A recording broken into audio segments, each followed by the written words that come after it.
صلی اللہ علیہ وسلم، میں محمد مصطفیٰ کی ماں ہوں، میرے بیٹے کی شادی تھی تو مجھے شادی کی خوشی میں یہ ملا۔ پھر یہ وہ سیدہ خدیجہ رضی اللہ تعالی عنہا ہیں کہ جن کی محنتوں سے حضرت زید اسلام میں آئے گما خاندان۔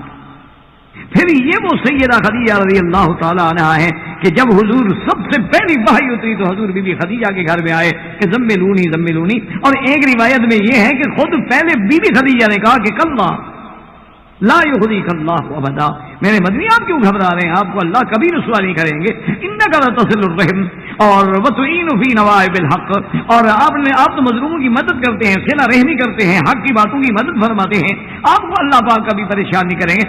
اور ایک بعد میں یہ بھی روایت میں آتا ہے کہ سیدہ خدیجہ کا یہ مقام ہے عورت کا کہ اس نے کہا کہ ابشر یا ابن ام، جو چاچے کے بیٹے آپ کو مبارک ہو، انک نبی هذه الامہ، اس امت کے نبی ہیں آپ۔ تو یہ مقام یعنی سب سے پہلی شہادت دینے والی، سب سے پہلی گواہی دینے والی، اور مقام نبوت کو اپنی آغوش عاطفت میں لے کے سہارا دینے والی کون ہے؟ سیدہ خدیجہ رضی اللہ عنہا۔ اور اس کے بعد بی بی خدیجہ نے کہا کہ یا رسول اللہ اگر آپ کا اطمینان نہیں ہوتا ہے تو برکت بن نوفل کے پاس لے کے جانے والی کون ہے؟ بی بی خدیجہ ہے۔ تو جب برکت بن نوفل نے سارا واقعہ سنا تو اس نے کہا ابشری خدیجہ، خدیجہ تجھے مبارک ہو، نبی هذه الامہ، یہ محمد مصطفیٰ اس امت کا نبی ہے، اور اس پر وہی فرشتہ اترا ہے جو موسیٰ اور عیسیٰ علیہ السلام پر اترا کرتا تھا۔ تو اللہ نے ایسی بیوی عطا فرمائی سیدہ خدیجہ رضی اللہ تعالی عنہا۔ اور خدا کی قدرت دیکھیں کہ اللہ کے نبی کی تمام اولاد جو ہے وہ سیدہ خدیجہ، حضور کے بیٹے حضرت عبداللہ، حضور کے بیٹے حضرت قاسم، حضور کی بیٹیاں بی بی رقیہ، بی بی ام کلثوم، بی بی زینب، بی بی فاطمہ رضوان اللہ علیہم، یہ ساری اولاد جو ہے بی بی فاطمہ بی بی خدیجہ سے ہے۔ صرف ایک بیٹے ہیں حضور کے حضرت ابراہیم جو بی بی ماریہ قبطیہ سے۔ تو یہ سارا شرف جو ہے اللہ تبارک و تعالی نے سیدہ خدیجہ رضی اللہ تعالی عنہا کو دیا۔ اور اس کے بعد سیدہ خدیجہ یہی وفات ہوئی سرزمین مکہ میں، اور اسی جنت المعلی کے قبرستان میں دفن ہوئی۔ تو اللہ تبارک و تعالی نے حول النساء حول الرسول، اپنے نبی کے ارد گرد میں جو خواتین رکھی ان کے کردار پہ، ان کے عمل پہ، ان کے کریکٹر پہ، ان کی ذہانت پہ، ان کے علم پہ، ان کی فقاہت پہ نظر ڈالیں تو سمجھ آئے گی قرآن کی یہ آیات کے واقعی یا نساء النبی لستن کأحد من النساء، تم عام عورتیں نہیں ہو، تم تو حضور کی امت کے لیے قیامت تک نمونہ ہو۔ تو اللہ پاک ہمیں حضور صلی اللہ علیہ وسلم کی اتباع، آپ کی اقتداء اور آپ کے نمونے پہ چلنے کی توفیق عطا فرمائے، اور دعا کریں کہ اللہ اس بلد الامین کو اور حرمین الشریفین کو قیامت تک ہر مفتن کے فتنے سے محفوظ فرمائے اور ہر مفسد کے فساد سے محفوظ فرمائے، اس کو امن کا گہوارہ بنائے اور اس کے امن استقرار کو قیامت تک بحال فرمائے، اور ہمارے چند ناعاقبت اندیش لوگوں کی وجہ سے اللہ ہمیں رسوا نہ کرے کافروں کی نظر میں۔ للہ وکفا والصلاة والسلام علی خاتم الانبیاء سیدنا محمد المصطفى وعلى آلہ المجتبى۔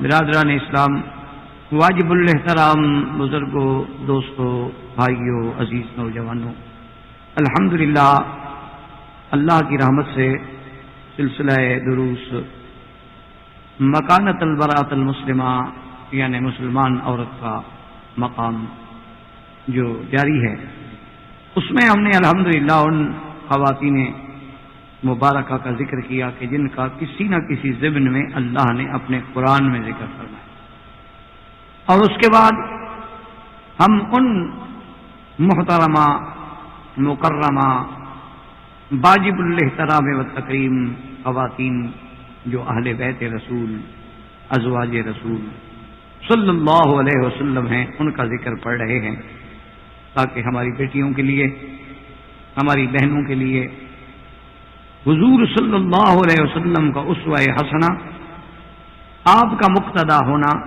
آپ کا نمونہ ہونا خارجی زندگی میں تو آسان ہے، لیکن داخلی زندگی جو ہے وہ ما سوائے حضور کی ازواج مطہرات کے کوئی ہمیں سمجھائی نہیں۔ اور اسی زمن میں یہ بھی دیکھیں کہ اللہ نے عورت کی کتنی بڑی عزت و عظمت بخشی کہ اس کو اتنا بڑا مرتبہ ملا ہے کہ کبھی وہ پیغمبر کی ماں ہے، اسے اپنی گود میں کھلاتی ہے، اور کبھی وہ کسی پیغمبر کی زوجہ مطہرہ ہے جو اس کے سارے گھر کے نظام کو سنبھالتی ہے، اور کبھی وہ پیغمبر کی بیٹی ہے۔ تو یہ جو مراتب اسلام اللہ نے عورت کو بخشے ہیں، اس سے بھی آپ کو اندازہ ہوگا اور سننے والوں کو اندازہ ہوگا کہ عورت کا کتنا بڑا مقام ہے کہ اللہ تبارک و تعالیٰ نے اس کو یعنی اپنے انبیاء کے لیے، اپنے رسول کے لیے، اپنے عباد صالحین کے لیے منتخب فرمایا، اور پھر ان کی زندگی ہر مسلمان خاتون کے لیے اسوہ اور نمونہ۔ تو اسی ضمن میں ہم نے سیدہ عائشہ رضی اللہ تعالی عنہا کا ذکر پڑھا تھا، اور یہ متفق علیہ بات ہے کہ اللہ نے سیدہ عائشہ صدیقہ رضی اللہ تعالی عنہا کا اتنا بڑا شرف ہے کہ بحیثیت عالمہ اور بحیثیت شاعرہ، بحیثیت فقیہہ، بحیثیت محدثہ، بحیثیت فرائض و میراث کے علم کی ماہرہ، یعنی کسی بھی حیثیت میں دیکھیں تو سیدہ عائشہ کا ایک مقام۔ تو اس سے ہماری خواتین کو یہ سبق ملتا ہے کہ اسلام کسی کے علم پہ پابندی نہیں لگاتا کہ خواتین علم حاصل نہ کریں۔ خواتین تو اتنا بڑی عالمہ بنی کہ وہ مفسرہ بھی ہیں، محدثہ بھی ہیں، فقیہہ بھی ہیں، بلکہ حضور نے فرمایا کہ آدھا دین سیکھنا ہو تو عائشہ سے سیکھو۔ اور سیدہ عائشہ کا اتنا بڑا مقام ہے کہ جن کے بارے میں حشام ابن عروہ فرماتے ہیں کہ عائشہ سے زیادہ شان نزول آیات قرآنیہ کا اور زیادہ عالم میں نے کوئی نہیں دیکھا، کہ جن کو قرآن کی ایک ایک آیت کا شان نزول یاد تھا کہ یہ آیت کیوں نازل ہوئی، کہاں نازل ہوئی، کس لیے نازل ہوئی۔ اسی طرح فرماتے ہیں کہ انصاب کے علم میں نے بی بی عائشہ سے کوئی بڑا نہیں دیکھا، فرائض کے علم میں، ایام عرب کے علم میں، یعنی تاریخ کہ عرب پہ کیا بیتی، تو اتنے بڑے عالمہ، محدثہ، مفسرہ، اور پھر اس سے بڑی کیا بات ہوگی کہ المبرات من السماء، کہ جس کی برات اللہ نے آسمانوں سے نازل کی۔ ایک تو ہے نا کہ ہم سطحی طور پہ قرآن پڑھیں اور ایک سطحی طور پہ بغیر تدبر و تفکر کیے ہوئے گزر جائے، لیکن آپ اگر اندازہ کریں گے اور غور کریں گے تو آپ اندازہ کریں کہ اللہ کو جہاں حضور کی شان مطلوب ہے، جہاں حضور صلی اللہ علیہ وسلم کا مقام اور عزت شان مطلوب ہے، وہاں ایک عورت کی عزت کا کتنا بڑا اہتمام ہے کہ اللہ قرآن نازل کر دے۔ ورنہ زیادہ سے زیادہ بات تو اتنی تھی نا جی کہ حضور کو مطمئن کرنا تھا، اللہ آپ کے دل میں بات ڈال دیتے کہ بی بی عائشہ پاک، اللہ جبریل علیہ السلام کو بھیج دیتے کہ جی بتلا دو کہ بی بی آپ کی پاک ہے، آپ بلا وجہ پریشان نہ ہو، اور جب کہ حضور خود مطمئن ہیں، لیکن اس کے باوجود اللہ نے عورت کی عزت و عصمت کی حفاظت کا اتنا بڑا اہتمام فرمایا کہ قرآن میں ایک رکوع سے زیادہ آیات نازل کی جو قیامت تک پڑھی جائیں گی تاکہ عورت کی شان بلند ہے۔ تو جو خدا اور جو اسلام اس طرح ایک عورت کو مقام بخشتا ہے، تو اگر اس اسلام کے بارے میں مستشرقین یا اعداء اسلام یا اعداء دین لوگوں کے ذہنوں میں غلط فہمیاں پھیلائیں کہ نہیں جی اسلام نے تو عورت کو نعوذ باللہ قید کر دیا ہے، اور اسلام نے تو عورت پہ پابندی لگا دی ہے کہ عورت گاڑی نہیں چلا سکتی، عورت کالج نہیں جا سکتی، عورت یونیورسٹی نہیں جا سکتی، عورت بغیر پردے کے باہر نہیں نکل سکتی، اسلام نے تو اس بیچاری کی تمام حقوق انسانی ختم کر دیا۔ انا للہ و انا الیہ راجعون۔ خرد کا نام جنو رکھ دیا اور جنو کا نام خرد، جو چاہے تیرا حسن کرشمہ ساز۔ اب اس کے بعد سیدہ حفصہ بنت عمر بن الخطاب رضی اللہ تعالی عنہا، سیدہ حفصہ رضی اللہ تعالی عنہا یہ سیدنا امیر المؤمنین حضرت عمر کی بیٹی، سیدہ حفصہ رضی اللہ تعالی عنہا کی پہلے شادی ہوئی، پہلے شوہر کے بعد جب سیدہ خنیس ابن حذافہ آپ کے شوہر کا پہلے شوہر کا نام، ان کی وفات کے بعد اب سیدھی سی بات ہے کہ سیدنا عمر بھی پریشان تھے کہ نوجوان بیٹی جو ہے بیوہ ہو گئی، اور اسلام یہ ہمیں حکم دیتا ہے وَأَنكِحُوا الْأَيَامَ کہ اگر عورتیں بیوہ ہو جائیں ان کی شادی کرو، ان کو عضو معطل نہ بناؤ۔ جیسے بعض مذاہب جو ہیں خامد کے مر جانے کے بعد بعض تو اس کو عورت کو بھی زندہ ساتھ جلا دیتے ہیں جو ستی کی رسم ہے، اور بعض لوگ جو ہیں اگر مہربانی کریں اس کو زندہ نہ جلا دیں تو گویا وہ پھر بھی وہ زندہ درگور ہوتی، اس کو نفرت کی نگاہ سے دیکھا جاتا ہے، وہ کبھی اچھا لباس نہیں پہن سکتی، وہ بیچاری کبھی سنگار نہیں کر سکتی، کبھی کسی شادی اور تقاریب میں شریک نہیں ہو سکتی کہ دیکھو جی یہ تو خامد کا سر کھا گئی، خامد کا سر کھا گئی، بیوہ ہے، اس کو تو کسی دلہن بیچاری کے قریب ہی نہ جانے دو نا، تاکہ اس کی بدنصیبی اس کو چمٹ جائے گی۔ لیکن اسلام کہتا ہے کہ نہیں، اگر عورت بیوہ ہو گئی تو اس کی بھی شادی ہونی چاہیے، وہ اس میں معطل بن کے نہ رہے، وہ باقی زندگی اپنی بیچاری اس طرح تو نہ گزارے کہ ایک ماں باپ کے گھر میں ایک قیدی ہے پڑی ہے۔ اسلام نے اس کو حقوق دیے، اور اسلام دیکھیں عورت کی کتنی حفاظت کرتا ہے۔ وہ کہتا ہے کہ خامد کے مرنے کے بعد جب 4 مہینے 10 دن گزر جائیں عدت وفات کے، تو اب اس کو چاہیے کہ وہ غسل کرے، اچھے کپڑے پہنے، تاکہ اپنے آپ کو خطبے کے لیے تیار کرے کہ کوئی اس کو خطبہ کرے نکاح کے لیے۔ اب اس کے سوگ کے دن ختم ہو گئے، انشاءاللہ اللہ نے اگر توفیق بخشی تو یہ پھر احکام کے باب میں جب ہم پہنچیں گے، یہاں نکاح کے، طلاق کے اور اس کے علاوہ جو خواتین سے متعلق احکامات ہیں، اللہ پاک نے اگر توفیق بخشی، کیونکہ ساری چیز تو اللہ کے ہاتھ میں ہے، وہ چاہیں تو بیان کر لیں اور چاہیں تو نہ کریں۔ تو اب سیدہ حفصہ رضی اللہ تعالی عنہا کے بارے میں امیر المؤمنین حضرت عمر رضی اللہ تعالی عنہ کو فکر، تو حضرت عمر رضی اللہ تعالی عنہ نے خود جانے کے بعد خود جا کے سیدنا ابی بکر رضی اللہ تعالی عنہ کی خدمت میں یعنی طریقے سے، عنایت سے، احترام سے، عزت سے بات کی کہ میری بیٹی جوان ہے، بیوہ ہو گئی ہے، میں اس کے لیے پریشان ہوں، آپ بھی ذرا اس مسئلے میں غور کریں۔ والدین تو پھر طریقے سے بات کرتے ہیں کہ احترام بھی قائم ہو، عزت بھی قائم ہو۔ تو سیدنا ابو بکر رضی اللہ تعالی عنہ خاموش، کوئی جواب۔ اس کے بعد کچھ دنوں کے بعد چونکہ سیدنا عثمان رضی اللہ تعالی عنہ کی بیوی بھی فوت ہو چکی تھی، اور سیدنا عثمان رضی اللہ تعالی عنہ جو ہے ان کا ایک مقام تھا صحابہ میں، حیا میں، سخا میں، جود و کرم میں، عظمت میں، نسب میں، ہر لحاظ سے ایک مقام تھا۔ تو امیر المؤمنین حضرت عمر رضی اللہ تعالی عنہ نے انہیں بھی اشارتاً اور ہدایتاً اپنی بیٹی کے بارے میں بات کی۔ حضرت عثمان بھی خاموش۔ اب جب دونوں خاموش ہو گئے تو امیر المؤمنین سیدنا عمر بن الخطاب رضی اللہ تعالی عنہ کو غصہ، کیونکہ سیدنا عمر ویسے بھی طبیعت میں ان کے جلال زیادہ تھا، تو آپ کی طبیعت میں انتہائی شدید غصہ آیا، اور انہوں نے سرکار دو جہاں رحمت دو عالم سیدنا محمد رسول اللہ صلی اللہ علیہ وسلم کی خدمت میں جا کے عرض کیا کہ یا رسول اللہ، اللہ کی شان ہے، آپ جانتے ہیں کہ اگر میرا بھی ایک مقام ہے، عمر بن الخطاب ہے، اور پھر کوئی بیٹی والا جو ہے وہ نہیں جاتا ہے لڑکے والوں کے پاس۔ عام طور پہ جو رواج ہے وہ یہی ہوتا ہے کہ بھئی لڑکے والے جو ہیں وہ آگے پیغام دیتے ہیں، وہ آگے رشتہ طلب کرتے ہیں، وہ آپ کے درخواست کرتے ہیں، لڑکی والے اس پہ غور کرتے ہیں، پھر ہاں نہ ہمیں جواب دیتے ہیں۔ لیکن یہ تو بہت بڑی بات ہے کہ لڑکی والا خود جا کے اپنے آپ کو پیش کرے، لیکن اسلام اس بات سے منع نہیں کرتا۔ اسلام کہتا ہے کہ اگر لڑکی کے والدین بھی کسی کو کہیں تو یہ کوئی عیب نہیں، اور نہ اس میں کوئی استحیاء ہے اور نہ اس میں کوئی شرم۔ تو انہوں نے کہا کہ یا رسول اللہ، ارسطو علی ابی بکر، میں نے یہ قصہ حضرت ابو بکر پہ رکھا، تو سیدنا ابی بکر رضی اللہ تعالی عنہ سکت، ابی بکر آپ خاموش ہو گئے، اور اس کے بعد میں نے بے عینی ہی یہی درخواست جو ہے سیدنا عثمان رضی اللہ تعالی عنہ کی خدمت میں کی، وہ بھی خاموش ہو گئے۔ یا رسول اللہ، میرے لیے تو ایک بہت بڑا شاک گزرا ہے، آدمی جواب تو دینا، کم از کم ہاں اور نہ ہمیں جواب دے۔ بالکل خاموش ہو جانا جو ہے یہ مجھے سمجھ نہیں آیا۔ تو ضاحک رسول اللہ صلی اللہ علیہ وسلم حضور مسکرائے، آپ نے فرمایا عمر غصہ نہ کرو،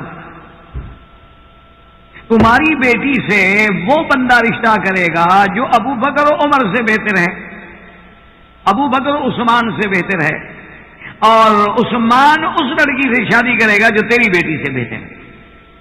اب حضرت عمر کہتے ہیں کہ مجھے بات سمجھ رہا ہے، انہوں نے کہا اس میں اب صحابہ میں سب سے بڑا مقام ابو بکر رضی اللہ تعالیٰ عنہ کا ہے، پھر حضرت عمر کا ہے، پھر حضرت عثمان کا ہے، پھر سیدنا علی رضوان اللہ علیہ مجمعین خلفائے راشدین کا ہے۔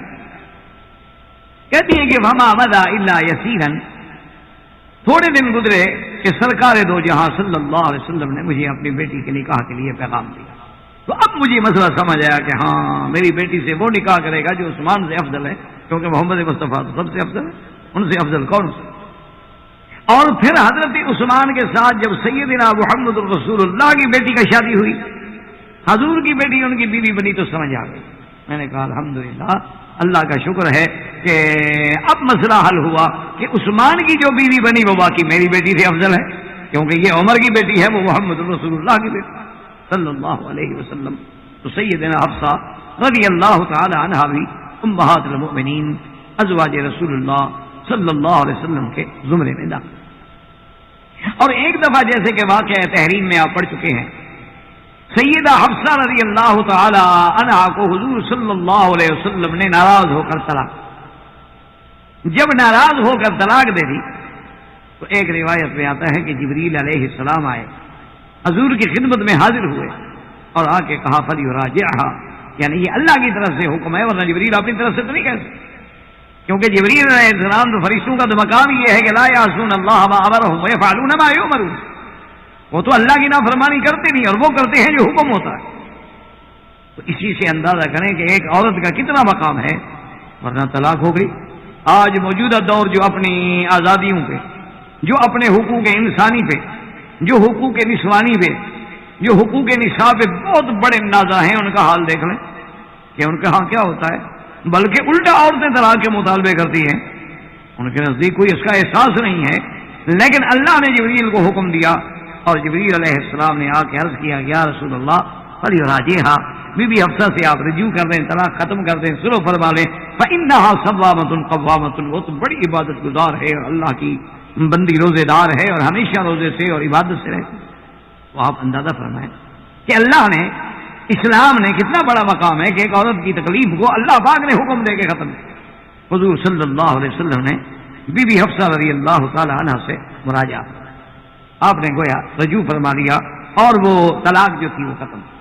سنو، اور یہ مقام بھی سیدہ حفصہ رضی اللہ تعالی عنہا کا ہے، یعنی آپ اندازہ فرمائیں کہ حضرت عمر جیسا آدمی رضی اللہ تعالیٰ عنہ، یعنی امیر المومنین عمر، جو اپنے زمانے کا ایک عبقری ہے، محدث ہے، اور جس کے بارے میں اللہ کے نبی کا یہ قول مبارک نقل کیا جاتا ہے کہ اگر نبوت کا دروازہ بند نہ ہوتا تو حضرت عمر کو بھی نبی بنا دیا، اتنا بڑا آدمی۔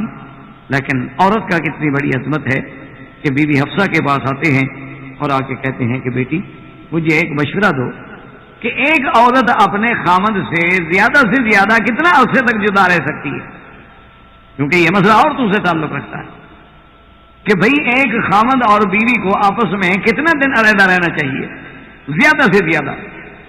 تو بی بی حفصہ ہنس نے کہا ابا جانا آپ نے قرآن نہیں پڑھا؟ یعنی بی بی حفصہ کا مقام دیکھو گے، اپنے باپ حضرت عمر سے کہہ رہی ہے کہ ابا جانا آپ نے قرآن کا مطالعہ نہیں فرمایا؟ نے کہا بیٹی قرآن شریف میں تو کہیں نہیں لکھا ہوا ہے کہ ایک عورت اور مرد آپس میں کتنے عرصے تک میاں بیوی جدا رہ سکتے ہیں۔ اور میں ابا آخر اللہ نے ایک عورت کی وفات کے بعد جو عدت رکھی ہے، چلو متلقہ کی عدت تو 3 مہینے ہوگی، لیکن زیادہ سے زیادہ عدت تو متوفی عنہا زوجہا کی ہے نا، کہ جس کا خاوند مر جائے وہ 4 مہینے 10 دن تک سوگ میں رہے، اس عرصے میں وہ نکاح نہیں کر سکتی، اس کو کوئی خطبہ نہیں کر سکتا ہے۔ تو انہوں نے کہا کہ جب اللہ نے یہ مدت رکھی ہے تو اس کا معنی ہے کہ اللہ جانتے ہیں نا کہ اس سے زیادہ عورت کو جدا نہیں رہنا چاہیے، تو بس زیادہ سے زیادہ اتنا عرصہ میں ابھی بھی جدا رہیں، اس سے زیادہ نہ رہے۔ تو سیدنا عمر رضی اللہ تعالیٰ عنہ نے غور کرنے کے بعد اپنے تمام گورنرز کو اور اپنے تمام کمانڈرز کو حکم جاری فرما دیا کہ آئندہ جو مجاہدین اسلام جائیں ان کو 6 مہینے کے اندر لازمی چھٹی دی جائے کہ وہ گھر واپس آئے، یعنی ان کا اس طرح رکھا جائے معاملہ کہ ایک آدمی جائے اور ایک آدمی گھر واپس آ جائے، اس کے بدلے دوسرا چلا جائے، پھر وہ 6 مہینے میں واپس آ جائے، پھر یہ چلا جائے، تاکہ خواتین کی اور میاں بیوی کی آپس میں زیادہ سے زیادہ دوری نہیں ہونی چاہیے۔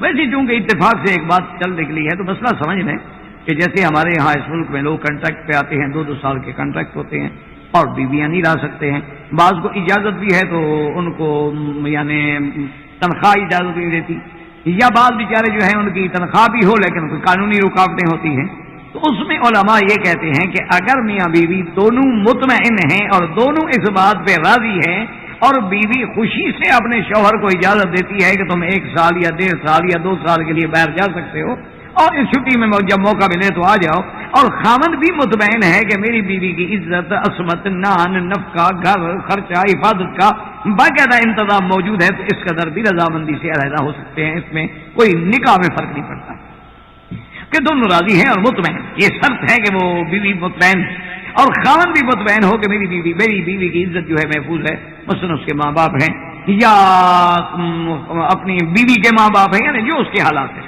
وہاں اس کو رکھے اور نان نفقہ خرچہ عزت، اور اس کے بعد وہ سال میں ایک دفعہ چھٹی جاتا ہے یا 2 سال کے بعد وہ ایک دفعہ چھٹی جاتا ہے، تو اس سے کوئی ایسی بات نہیں، اسلام اس کی بھی اجازت دیتا ہے، لیکن آپس میں مصالحہ۔ تو اب بی بی حفصہ کے کہنے پہ حضرت عمر رضی اللہ تعالی عنہ نے یہ حکم جاری کیا۔ اسی طرح دیکھیں کہ جب سیدنا عثمان رضی اللہ تعالی عنہ نے مصحف عثمانی جیسے کہ آج ہمارے پاس موجود ہے، کیونکہ حضور کی زندگی مبارک میں قرآن پاک کو باقاعدہ جمع نہیں کیا گیا، قرآن موجود ہے، لکھا ہوا ہے، سفینوں میں بھی موجود ہے، سینوں میں بھی موجود ہے، لیکن جمع کر کے ایک کتابی شکل نہیں دی گئی۔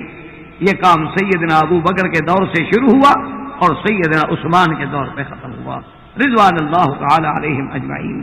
اور پھر سیدنا عثمان رضی اللہ تعالیٰ عنہ نے ایک اور بھی ماشاءاللہ امت پہ احسان کیا، کیونکہ قرآن تو 7 قراتوں سے پڑھا جاتا ہے، قرآن کی تو 7 قراتیں ہیں، انزل القرآن والا 7 احرف، لیکن اگر وہ 7 قراتیں ہی رائج کی جاتی تو دنیا میں اختلاف پیدا ہو جاتا، ایک آدمی کچھ پڑھ رہا ہے اور دوسرا آدمی کچھ پڑھ رہا ہے اور تیسرا آدمی کچھ پڑھ رہا ہے، اور ہم اجمی لوگ تھے، ہم نہ سمجھ سکتے کہ یہ تو قرات کا اختلاف ہے، فرق کوئی نہیں پڑتا ہے۔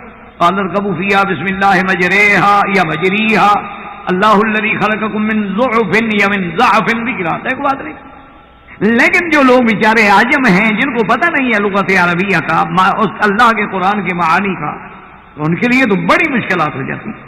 تو پھر حضرت عثمان رضی اللہ تعالی عنہ نے جو نسخے تیار کرائے تو ان کو ایک قرات سے دے سکے، تاکہ باقی قراتیں، ورنہ تو 7 قراتیں لکھی جاتی ساتھ، کہ یہ قرات ہے، یہ قرات ہے، یہ قرات، آپ نے ایک قرات میں جمع کر دیا تاکہ پورے عالم کے اندر جو قرآن پہنچے وہ ایک قرات سے ہو۔ ہاں کسی نے کوئی دوسری قرات سے حاصل کرنا ہے تو پڑھ لے، جیسے اب بھی ہمارے مدارس میں ایسے مدارس موجود ہیں جہاں باقاعدہ ماشاءاللہ 7 قراتیں پڑھائی جاتی ہیں، باقاعدہ تعلیم دی جاتی ہے بچوں کو، اور ان کو بتایا جاتا ہے کہ فلاں ہر فلاں قاری کے نزدیک یوں پڑھا جاتا ہے اور فلاں قاری کے نزدیک یوں پڑھا جاتا ہے، لیکن پوری امت کے لیے ایک قرات سے قرآن جو ہے وہ جمع کر دیا گیا۔ تو یہ اعزاز جہاں سیدنا عثمان کو ملا ہے، وہاں اس اعزاز میں عورت کا بھی حصہ ہے کہ وہ مصحف نقل کرنے کے لیے جو حضرت عثمان نے لیا وہ بی حفصہ کا رضی اللہ تعالی عنہ۔ اسی سے آپ اندازہ کریں کہ اسلام نے عورت کو کتنا بڑا مقام بخشا ہے کہ حضرت عثمان نے وہ مصحف جو قلم سے لکھا ہوا بی بی حفصہ کے پاس موجود تھا اس کو لیا اور اس سے اپنی کتاب کو ملایا، اور اس کے بعد پھر بی بی حفصہ کو واپس کیا گیا۔ تو رضی اللہ تعالی عنہا و ارضاہا، اور یہ آپ پڑھ چکے ہیں، جانتے ہیں اور 1000 دفعہ سن چکے ہیں کہ جو آدمی کسی نیکی کے عمل کی بنیاد رکھے، قیامت تک جب تک وہ نیکی ہوتی رہے گی تو اس بنیاد رکھنے والے کو بھی ثواب ملے گا۔ تو جیسے قرآن پڑھنے کا ثواب اصحاب ثلاثہ کو ملے گا، اسی طرح قرآن پڑھنے کا ثواب بی بی حفصہ کو بھی ملے گا، جن کے نسخے سے استفادہ کیا گیا رضوان اللہ تعالی علیہن اجمعین۔ اب اسی طرح یہ بھی ازواج رسول پاک میں ہے۔ اسی طرح اب بی ام حبیبہ رضی اللہ تعالی عنہ بنت ابی سفیان، بی ام حبیبہ جو ہے ان کا نام جو ہے وہ نام ہے رملہ، اصل میں ان کا نام جو ہے رملہ بنت ابی سفیان، ام حبیبہ تو کنیت ہے، ورنہ اصل نام جو ہے بی بی صاحبہ کا وہ رملہ ہے۔ تو اب جناب ام حبیبہ رضی اللہ تعالی عنہ نے شادی کی، نکاح ہو گیا۔ اچھا اس کے بعد خدا کی شان ہے کہ دونوں مسلمان ہو گئے، ابھی بھی ام حبیبہ بھی مسلمان ہو گئی، شوہر بھی مسلمان ہو گئی۔ مسلمان ہونے کے بعد جب مسلمانوں پہ شدت کا دور آیا، تکلیفوں کا دور آیا، مشقتوں کا دور آیا، تو انہوں نے ہجرت کی حبشے کی طرف، کیونکہ حبشہ میں نجاشی بادشاہ تھا۔ اچھا وہ خدا کی شان ہے کہ نجاشی بادشاہ جو ہے وہ یعنی ابھی اسلام تو نہیں لایا تھا اور وہ دین عیسیٰ علیہ السلام پہ تھا، لیکن اللہ نے اس کو بڑا عدل، بڑا انصاف، بڑی رحم کہ وہ اپنی رعایا پہ بے انتہا شفقت ہے۔ تو تمام صحابہ کرام رضوان اللہ علیہم اجمعین کی جن کی زندگیاں سرزمین مکہ میں گزارنی مشکل ہو گئی، اللہ کی زمین تنگ ہو گئی، تو انہوں نے حبشہ ہجرت کی۔ ان میں بھی ام حبیبہ بھی ہیں، ان کے شوہر۔ اب بھی ام حبیبہ کہتی ہیں کہ میں جب وہاں حبشہ میں پہنچی تو ایک رات میں کیا دیکھتی ہوں کہ میں نے اپنے خامد کو بڑی مکروہ اور بڑی گندی شکل میں دیکھا خواب، اور میں ڈر گئی کہ بھئی میرے خامد کی اس شکل میں اتنی کبھی شکل تھی، اتنی مکروہ شکل تھی اور ڈراؤنی شکل تھی کہ میں ڈر گئی اور میری نیند کھل گئی، لیکن میں نے خامد کو تو نہ بتایا، لیکن مجھے پریشانی ہو گئی کہ کوئی بات ہے، کیونکہ جو لوگ صالح ہوتے ہیں، عورت ہو یا مرد ہو، ان کے خواب بھی سچے ہوتے ہیں۔ آپ کے ہمارے خواب تو یہ ہوتے ہیں نا کہ جو سارا دن ہم باتیں کرتے رہتے ہیں وہی رات کو دماغ میں آ گئی، وہی ہمارے خواب بن گئے۔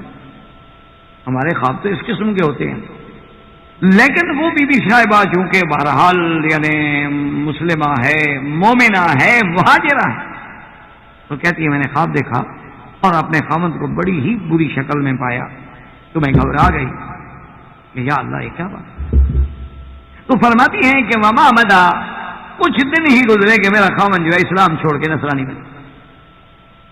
اب مجھے وہ خواب سمجھ گیا، ہاں میں نے جو خواب دیکھا تھا اس خواب کا مطلب، کیونکہ اس کے دماغ میں یہ تھا کہ یہاں کا بادشاہ جو ہے وہ نصرانی ہے، تو ہمیں شاید نصرانی بننے میں فائدہ ہوگا، یہ ہوگا وہ ہوتا ہے نا، آدمی لالچوں میں آ جاتے ہیں۔ جیسے آج کل تو اللہ معاف فرمائے معمولی سی بھی بات تو مذہب بدل دیتے ہیں، لوگ اپنے دین کو بدل دیتے ہیں، اپنے حالات کو بدل دیتے ہیں۔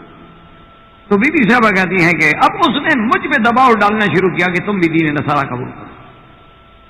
بی بی ام حبیبہ نے کہا کہ یہ تو ناممکن، میں تو کسی حال میں دین اسلام کو نہیں چھوڑتا۔ اب سیدھی بات ہے کہ جب دین اسلام کو قبول کرنے کے بعد چھوڑ دیا جائے تو وہ مرتد ہو جاتا ہے۔ ایک تو ہے نا اسلام کو قبول کیا ہی نہیں، بات کو سمجھیں۔ اسی لیے بعض دشمنان اسلام یہ بھی ایک بہت بڑا ایشو ہے جس پہ اسلام کے خلاف زہر اگلتے ہیں کہ دیکھو جی عجیب ان کا مذہب ہے، کہتے ہیں کہ جو ہمارے مذہب کو چھوڑے اس کو قتل کر دو۔ ان کے نبی کا فرمان ہے صلی اللہ علیہ وسلم کہ من ارتد عنکم عن دینہ فاقتلوہ، او کما قال رسول اللہ صلی اللہ علیہ وسلم کہ جو دین اسلام کو چھوڑ کے مرتد ہو جائے اس کی سزا جو ہے واجب القتل۔ کہتے ہیں دیکھو جی یہ اچھی بات، ہم ہر کسی کو آزادی دیتے ہیں کہ مسلمان ہو جاؤ، ہم نے تو کبھی منع نہیں کیا۔ ہمارے کتنے ہندو مسلمان ہو جاتے ہیں، کتنے یہودی مسلمان ہو جاتے ہیں، کتنے نصرانی مسلمان ہو جاتے ہیں، کتنے سکھ مسلمان ہو جاتے ہیں، لیکن یہ پہلا مذہب ہے کہتے ہیں کہ نہیں نہیں نہیں مسلمان ہو گئے جو آدمی پھر ہندو ہو گیا تو قتل کر۔ یہ بڑا ظلم ہے، دیکھو جی انسانی حقوق پہ ڈاکہ ہے۔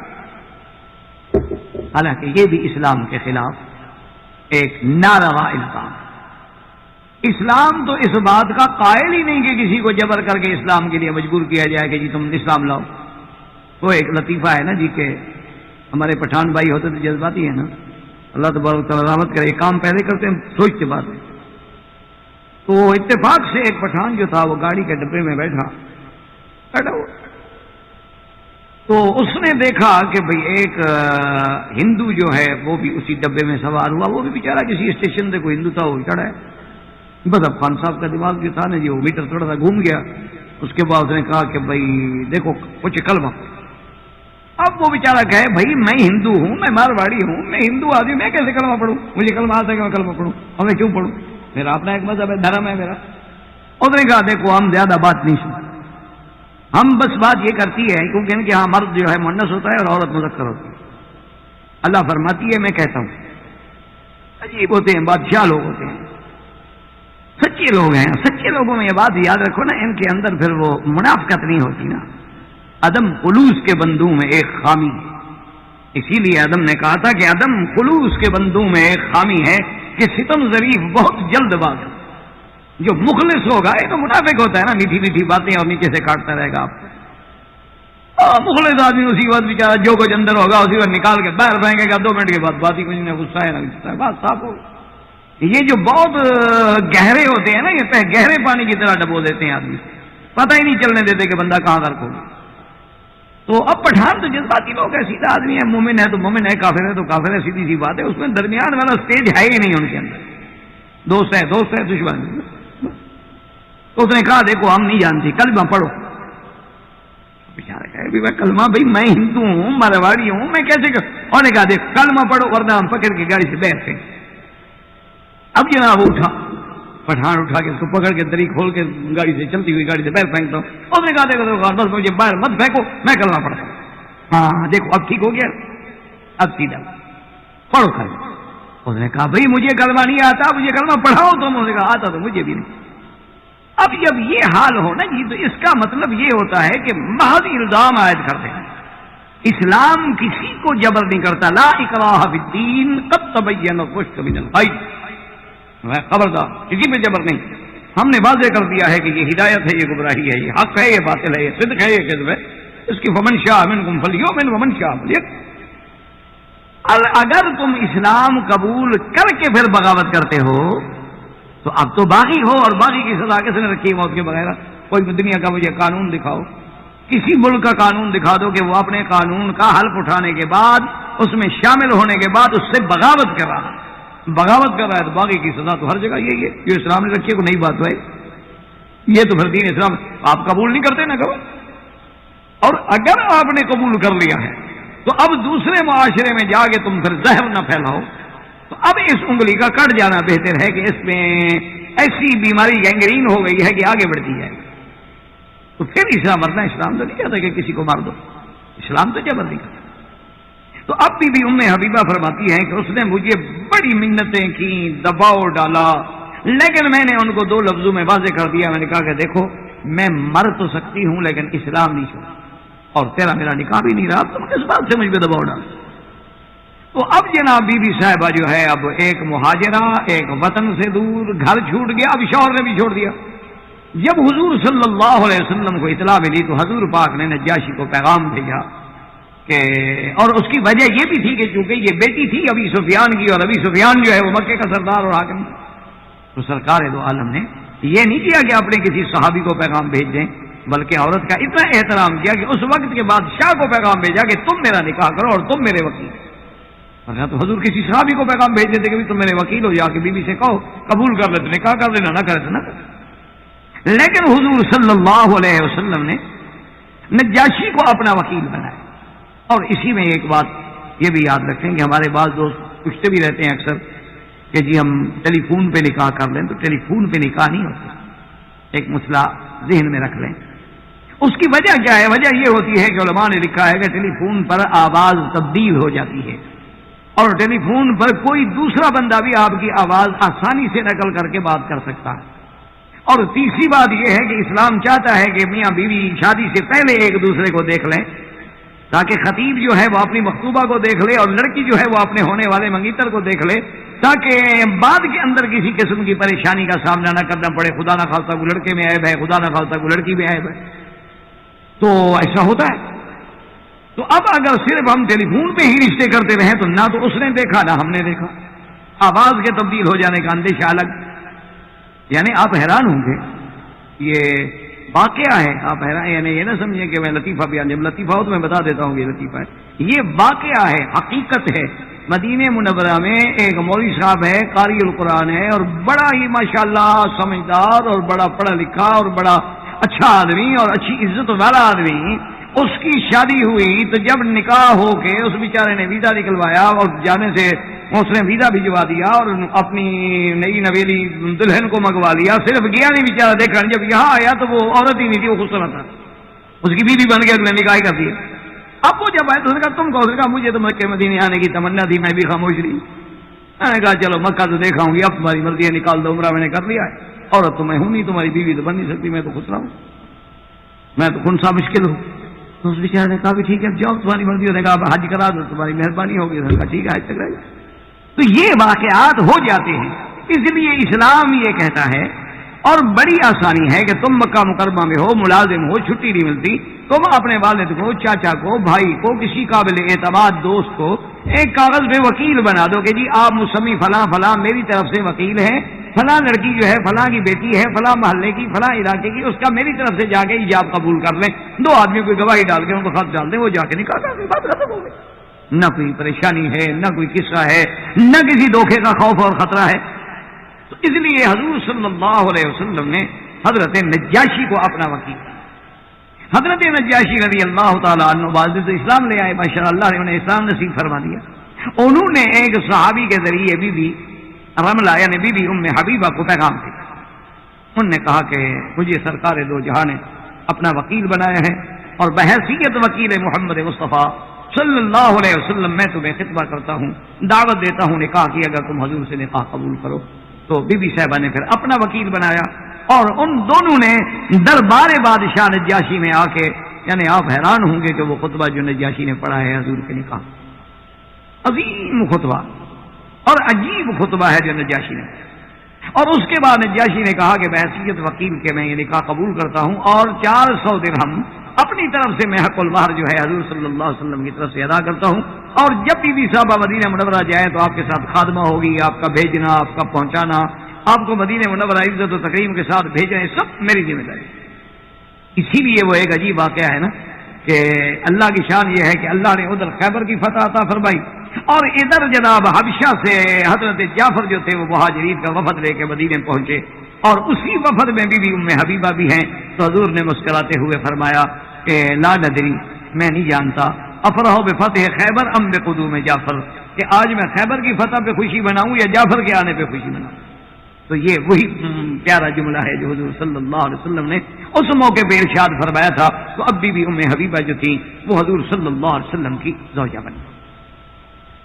بی بی ام حبیبہ رضی اللہ تعالی عنہ ازواج مطہرات میں سے ہیں، زوجات رسول میں ہیں۔ ایک دن ان کے والد ابی سفیان، یہ اس وقت کا قصہ ہے جب صلح حدیبیہ میں معاہدہ ہوا تھا، اور وہ سیرت النبی میں الحمدللہ آپ سن چکے ہیں، اور پھر اس معاہدے کو مشرکین نے توڑا، خلاف ورزی کی۔ جب مشرکین نے اس معاہدے کو توڑا اور حضور صلی اللہ علیہ وسلم نے بھی پھر حکم دے دیا کہ جب تم لوگوں نے معاہدہ توڑ دیا تو بات ختم، یہ تو طے تھا بھی کوئی معاہدے کی خلاف ورزی نہیں کرے گا، میں نے تو نہیں کی۔ تو اب پریشان ہوئے مکے والے، تو انہوں نے ابو سفیان کو بھیجا کہ کسی طرح جا کر حضور کو راضی کرو کہ اس معاہدے کو رہنے دیں، قبول فرما لیں، بلکہ اور میعاد بڑھا دیں۔ تو بہرحال ایک طویل واقعہ ہے، ابی سفیان آ گئے۔ اب ابی سفیان جو ہے تو سیدھی بات ہے کہ آخر آپ کی بیٹی ہے، ام حبیبہ جو ہے وہ ابی سفیان کی بیٹی ہے۔ تو آپ سیدھی بی بی رملہ کے گھر میں آئے، اور گھر میں جب داخل ہوئے اور جو بستر ایک بچھا ہوا تھا، وہ کیا بستر تھا، ایک عام سیدھا سا ایک ٹاٹ کا ٹکڑا تھا، تو بستر بچھا ہوا تھا، تو جلدی سے بی بی حفصہ نے وقت اس کو لپیٹا اور دور کر کے رکھ دیا۔ تو ابی سفیان نے کہا کہ اچھا، معلوم ہوتا ہے کہ اس بستر کو تم نے میرے قابل نہیں سمجھا کہ میں اس پہ بیٹھوں، تم کوئی اور اچھا بستر ڈالنا چاہتی ہو۔ تو نے کہا کہ لا واللہ یا ابی، تو نے کہا خدا کی قسم ابا جان یہ بات نہیں ہے۔ تو نے کہا پھر کیوں تم نے اٹھا لیا، چلو جیسا بھی ہے۔ انہوں نے کہا نہ فراش رسول اللہ وانت مشرک نجس۔ انہوں نے کہا کیا بات کرتے ہو، یہ میرے مدنی محمد مصطفیٰ کا بستر ہے جس پہ سرکار دو عالم بیٹھتے ہیں، اور تم تو مشرک ہو، مشرک پلید ہوتا ہے، انما المشرکون نجس، تو میں کیسے آپ کو اس بستر پہ بیٹھنے کی اجازت؟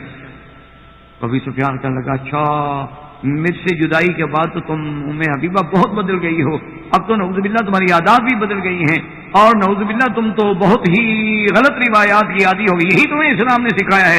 میں نے کہا ابا جان ہدانی اللہ وہدانی الاسلام، اسلام نے تو مجھے بہت بڑی ہدایت دی ہے، کاش کہ تم اسلام قبول کرو اور تمہیں پتہ لگے کہ اسلام کیا ہے۔ بہرحال لیکن ابو سفیان کی بات حضور نے قبول نہ کی، ابی سفیان واپس چلے گئے۔ بعد میں ابی سفیان مسلمان ہو گئے رضی اللہ تعالی عنہ، لیکن یہ مقام تھا بی بی یعنی ام حبیبہ کا، یہ عظمت ہے اس کی دل میں حضور صلی اللہ علیہ وآلہ وصحبہ وسلم کی، کہ وہ برداشت نہیں کرتی کہ فراش رسول پہ کوئی آدمی بحیثیت کفر کے بیٹھے۔ ام حبیبہ رضی اللہ تعالی عنہ کا بھی ایک عظیم مقام۔ اور اسی طرح ازواج رسول میں، زوجات رسول میں بی بی ام سلمہ، ان کی شادی جو ہے عبداللہ ابن عبد الاسد المخزومی، ان کے شوہر کا نام جو تھا، جو پہلا شوہر ہے اس کا نام تھا عبداللہ ابن عبد الاسد المخزومی، ان سے شادی ہوئی اور بڑے خوبصورت جوان تھے اور بڑا، اور بی بی ام سلمہ کو بھی اللہ نے بڑا جمال دیا رضی اللہ تعالی عنہ۔ اور بی بی ام سلمہ کے جو والد ہیں ان کا لقب تھا ذات الرقب، بی بی ام سلمہ کے جو والد ہیں ان کا لقب تھا ذات الرقب، کیوں؟ اس لیے کہ وہ سفر میں حضر میں کسی کی تکلیف ہوتی کہتے چلو یہ بھی میں برداشت کر لوں گا، اچھا یہ بھی یار تمہارا یہ قرضہ میں اٹھا لوں، اچھا بھی تمہارا یہ مسئلہ بھی میں حل کر دوں گا، اچھا بھی تمہیں یہ تو پریشان، اچھا یہ بھی میرے اوپر رکھے، اس لیے ان کا لقب ہی ہو گیا کہ ذات الرقب ہے۔ اتنے بڑے عظمت والے لوگ تھے۔ بی بی ام سلمہ نکاح ہو گیا اور اسلام لانے کے بعد انہوں نے ارادہ کیا پہلے ہجرت کا۔ اب جب ہجرت کا ارادہ کیا تو ان کے قبیلے کو غصہ آیا، قبیلے تو قبیلے ہوتے ہیں، ان کے دماغ میں پھر جو بات الٹ جائے الٹ جائے۔ قبائل عرب آپ نے نیک تاریخیں پڑھی ہیں کہ اس بات پہ بھی جنگ ہوئی کہ تمہارے باغ سے ایک چڑیا اڑ کے میرے باغ میں کیوں بیٹھی، اس پہ لڑائی۔ اللہ کے بندے، چڑیا کا مجھے پتا ہے کہاں بیٹھی تھی، کب اڑی، کہاں، نہیں ہم دیکھ رہے تھے تمہارے باغ سے اڑ کے میرے باغ میں تھے۔ انا للہ و انا الیہ، اللہ جاہلیت سے بچائے، اللہ فتنوں سے بچائے۔ تو بہرحال یہ ہے کہ بی بی صاحبہ نے اور خاوند نے جب نیت کی اور ارادہ کیا ہجرت کا تو قبیلے والوں کو پتہ لگ گیا غصے میں۔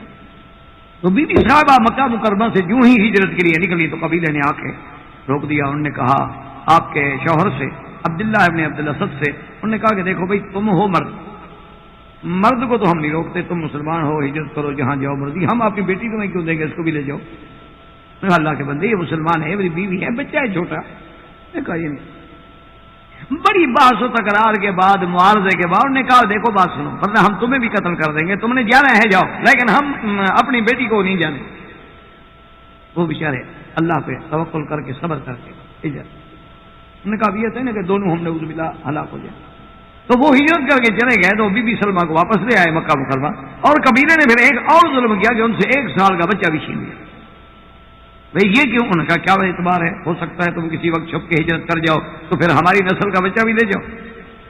جب بچہ ہمارے پاس ہوگا تو مامتا مجبور ہے کہ بچے کو نہیں چھوڑے گی۔ تو انہوں نے بچہ بھی چھین لیا۔ اب جناب بی بی صاحبہ اپنے شوہر کے فراق میں پریشان، بچے کے فراق میں پریشان ہیں، مغموم ہیں، محزون ہیں، اسی طرح روتے روتے روتے 1 سال گزر گیا۔ لوگوں نے جا کے قبیلے والوں کو سمجھایا کہ خدا کا خوف کرو، کوئی عقل کرو، چلو اس کا خامد مدینے چلا۔ یہ کون سی عقل مندی ہے کہ ایک عورت سے اس کا 1 سال کا بچہ چھین لو؟ یہ انسانیت۔ تو انہوں نے بچہ بھی واپس کر دیا اور انہوں نے کہا کہ اچھا اب ایسا کرتے ہیں کہ تم اگر جانا چاہتی ہو اپنے شوہر کے پاس تو چلی، ہم تمہیں بھی اجازت دیتے۔ دیکھ لیا نا کہ ہماری بات تو مانتی نہیں، اسلام تو چھوڑتی نہیں۔ تو بی بی صاحبہ کہتی ہیں کہ میں اکیلی، میں نے اونٹنی پہ سامان وغیرہ سفر کا، کچھ مشکیزہ، کچھ پانی، کچھ ستو، کچھ چیزیں اٹھائی، اور چھوٹا بچہ 2 سال کا سینے سے لگا، اکیلی عورت جو ہے اونٹ پہ سفر کر رہی ہے ہجرت کے لیے مکہ سے مدینہ۔ فرماتی ہے کہ جب میں تنعیم سے گزری تو میں نے کیا دیکھا کہ عثمان ابن ابی طلحہ، وہ ابھی تک مسلمان نہیں ہوئے تھے، وہ آئے اور انہوں نے مجھے روکا اور کہا کہ ام سلمہ کہاں جانا چاہتی ہو؟ میں نے کہا مدینہ شریف جا رہی ہوں۔ کہاں جاؤں؟ میرا شوہر وہاں ہے۔ تو انہوں نے کہا کہ ہاں تمہارے قبیلے کا اعتبار تو کوئی نہیں ہے، پہلے بھی تمہیں منع کر دیا، اب اجازت دے دی، اب ان کا پھر دماغ پھر جائے تو کوئی پتہ نہیں، چلو میں تمہیں مدینے چھوڑا۔ تو بی بی ام سلمہ کہتی ہیں واللہ ما رأیت رجلا اکرم، کہتی ہے خدا کی قسم حضرت عثمان ابن طلحہ سے زیادہ شریف انسان میں نے زندگی میں، کہ حضرت عثمان ابن طلحہ پیدل چل رہے ہیں، مہار پکڑی ہوئی ہے میری اونٹنی کی، فرماتی ہیں کہ جب تھک جاتے کسی منزل پہ قیام کرتے تو اونٹنی بٹھانے کے بعد بہت دور چلے جاتے کہ اترتے ہوئے بھی میرے بدن کے کسی حصے پہ ان کی نظر نہ پڑے، اور پھر دور رہے، اور جب پھر سفر کا وقت آ جاتا اپنی اونٹنی کو تیار کرتے، اس کو کھلاتے پلاتے، تیار کر کے اس پہ جو ہودج ہے وہ بناتے کستے، اور پھر آ کے مجھے کہہ دیتے باہر سے پردے سے، اور پھر دور کھڑے ہو جاتے حتیٰ کہ میں اونٹنی پہ بیٹھ جاتی، پھر مہار پکڑ۔ کہتی ہے واللہ ما رأیت رجلا اکرم منہ، ایسا شریف انسان میں نے نہیں دیکھا کہ میرے چہرہ تو چہرہ میرے کسی بدن کے حصے پر بھی نظر نہیں پڑی اس کی، اتنے طویل سفر میں کہ جنگل کا سفر ہے، صحرا کا سفر ہے، ایک عورت ہے اور ایک مرد ہے۔ کہتے ہیں کہ جب مدینہ منورہ میں داخل ہوئے اور مسجد قباء سے آگے گئے تو وہاں حضرت عثمان رک گئے اور انہوں نے کہا کہ ام سلمہ یہ بنی اوف کا جو علاقہ ہے اس میں تمہارے خامد رہتے ہیں، اب تم چلی جاؤ، میں نے تو تمہیں صرف مدینے پہنچانا تھا، میرا تو کوئی کام نہیں، میں تو واپس جاتا۔ کہتی ہیں کہ میں شوہر کے پاس پہنچی، اللہ نے مہربانی کی، اللہ نے پھر ہمیں ملا دیا، لیکن خدا کی قدرت ہے کہ میرے شوہر جو تھے وہ جنگ احد میں زخمی ہو، اور زخم کا ہم نے زیادہ خیال نہ کیا اور اتفاق سے وہ پھر بگڑتا گیا حتیٰ کہ ان کی موت کا سبب بنا۔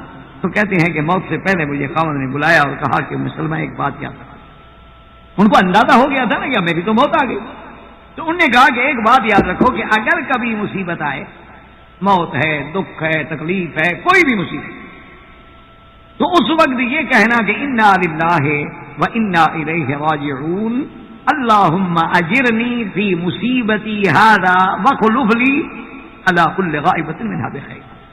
یہ دعا مانگو۔ بیوی ام سلمہ فرماتی ہے کہ میں حیران ہوں کہ اب کیوں سکھا رہے ہیں، لیکن کہتی ہے کہ ابھی کچھ دیر گزری کہ جا رسول اللہ سے حضور تشریف لائے، اس وقت کے میرے خامن پر بالکل موت کا وقت تھا اور سکرات کا عالم تھا، بلکہ کہتی ہے کہ میرا خامن اتنا خوش نصیب ہے کہ جس کی آنکھوں کو حضور پاک نے اپنے ہاتھوں سے بند کیا ہے۔ اور حضور نے جنازہ پڑھا اور میرے منہ سے فوراً وہی کلمات نکلے کہ انا للہ و انا الیہ راجعون اللہم اخلف علی کل غائبۃ لی منک بخیر. لیکن میں نے دعا تو پڑھ لی، لیکن میں نے کہا من یکون خیرا من ابی سلمہ، ابو سلمہ میرے خاوند سے زیادہ بہتر کون؟ وہ تو میرا خاوند ایسا تھا کہ اس سے مجھے اچھا کوئی نظر ہی نہیں آتا کہ مجھے ملے، لیکن چونکہ دعا ہے حضور کی، میں دعا تو پڑھ لوں لیکن مجھے کوئی اچھا ملے گا نہیں. تو اب ام سلمہ رضی اللہ تعالی عنہا فرماتی ہیں کہ میں نے عدت گزاری.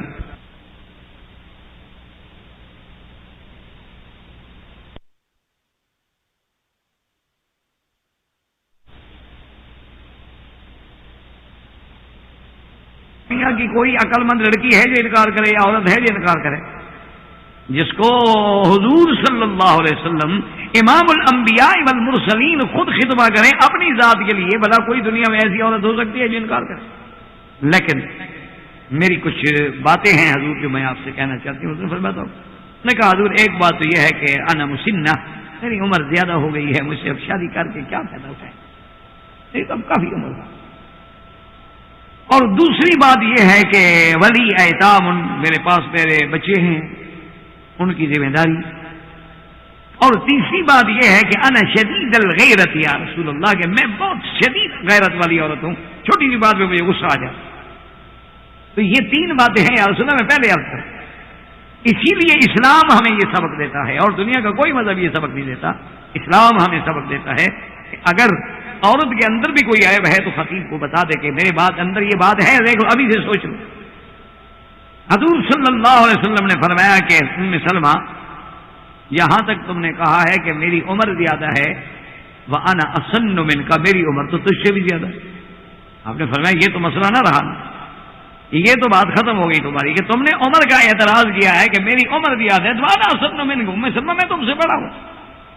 جہاں تک تمہارے بچوں کا تعلق ہے فعلی اللہ وعلی رسولہ، ان کا محافظ اللہ ہے اور اللہ کا رسول.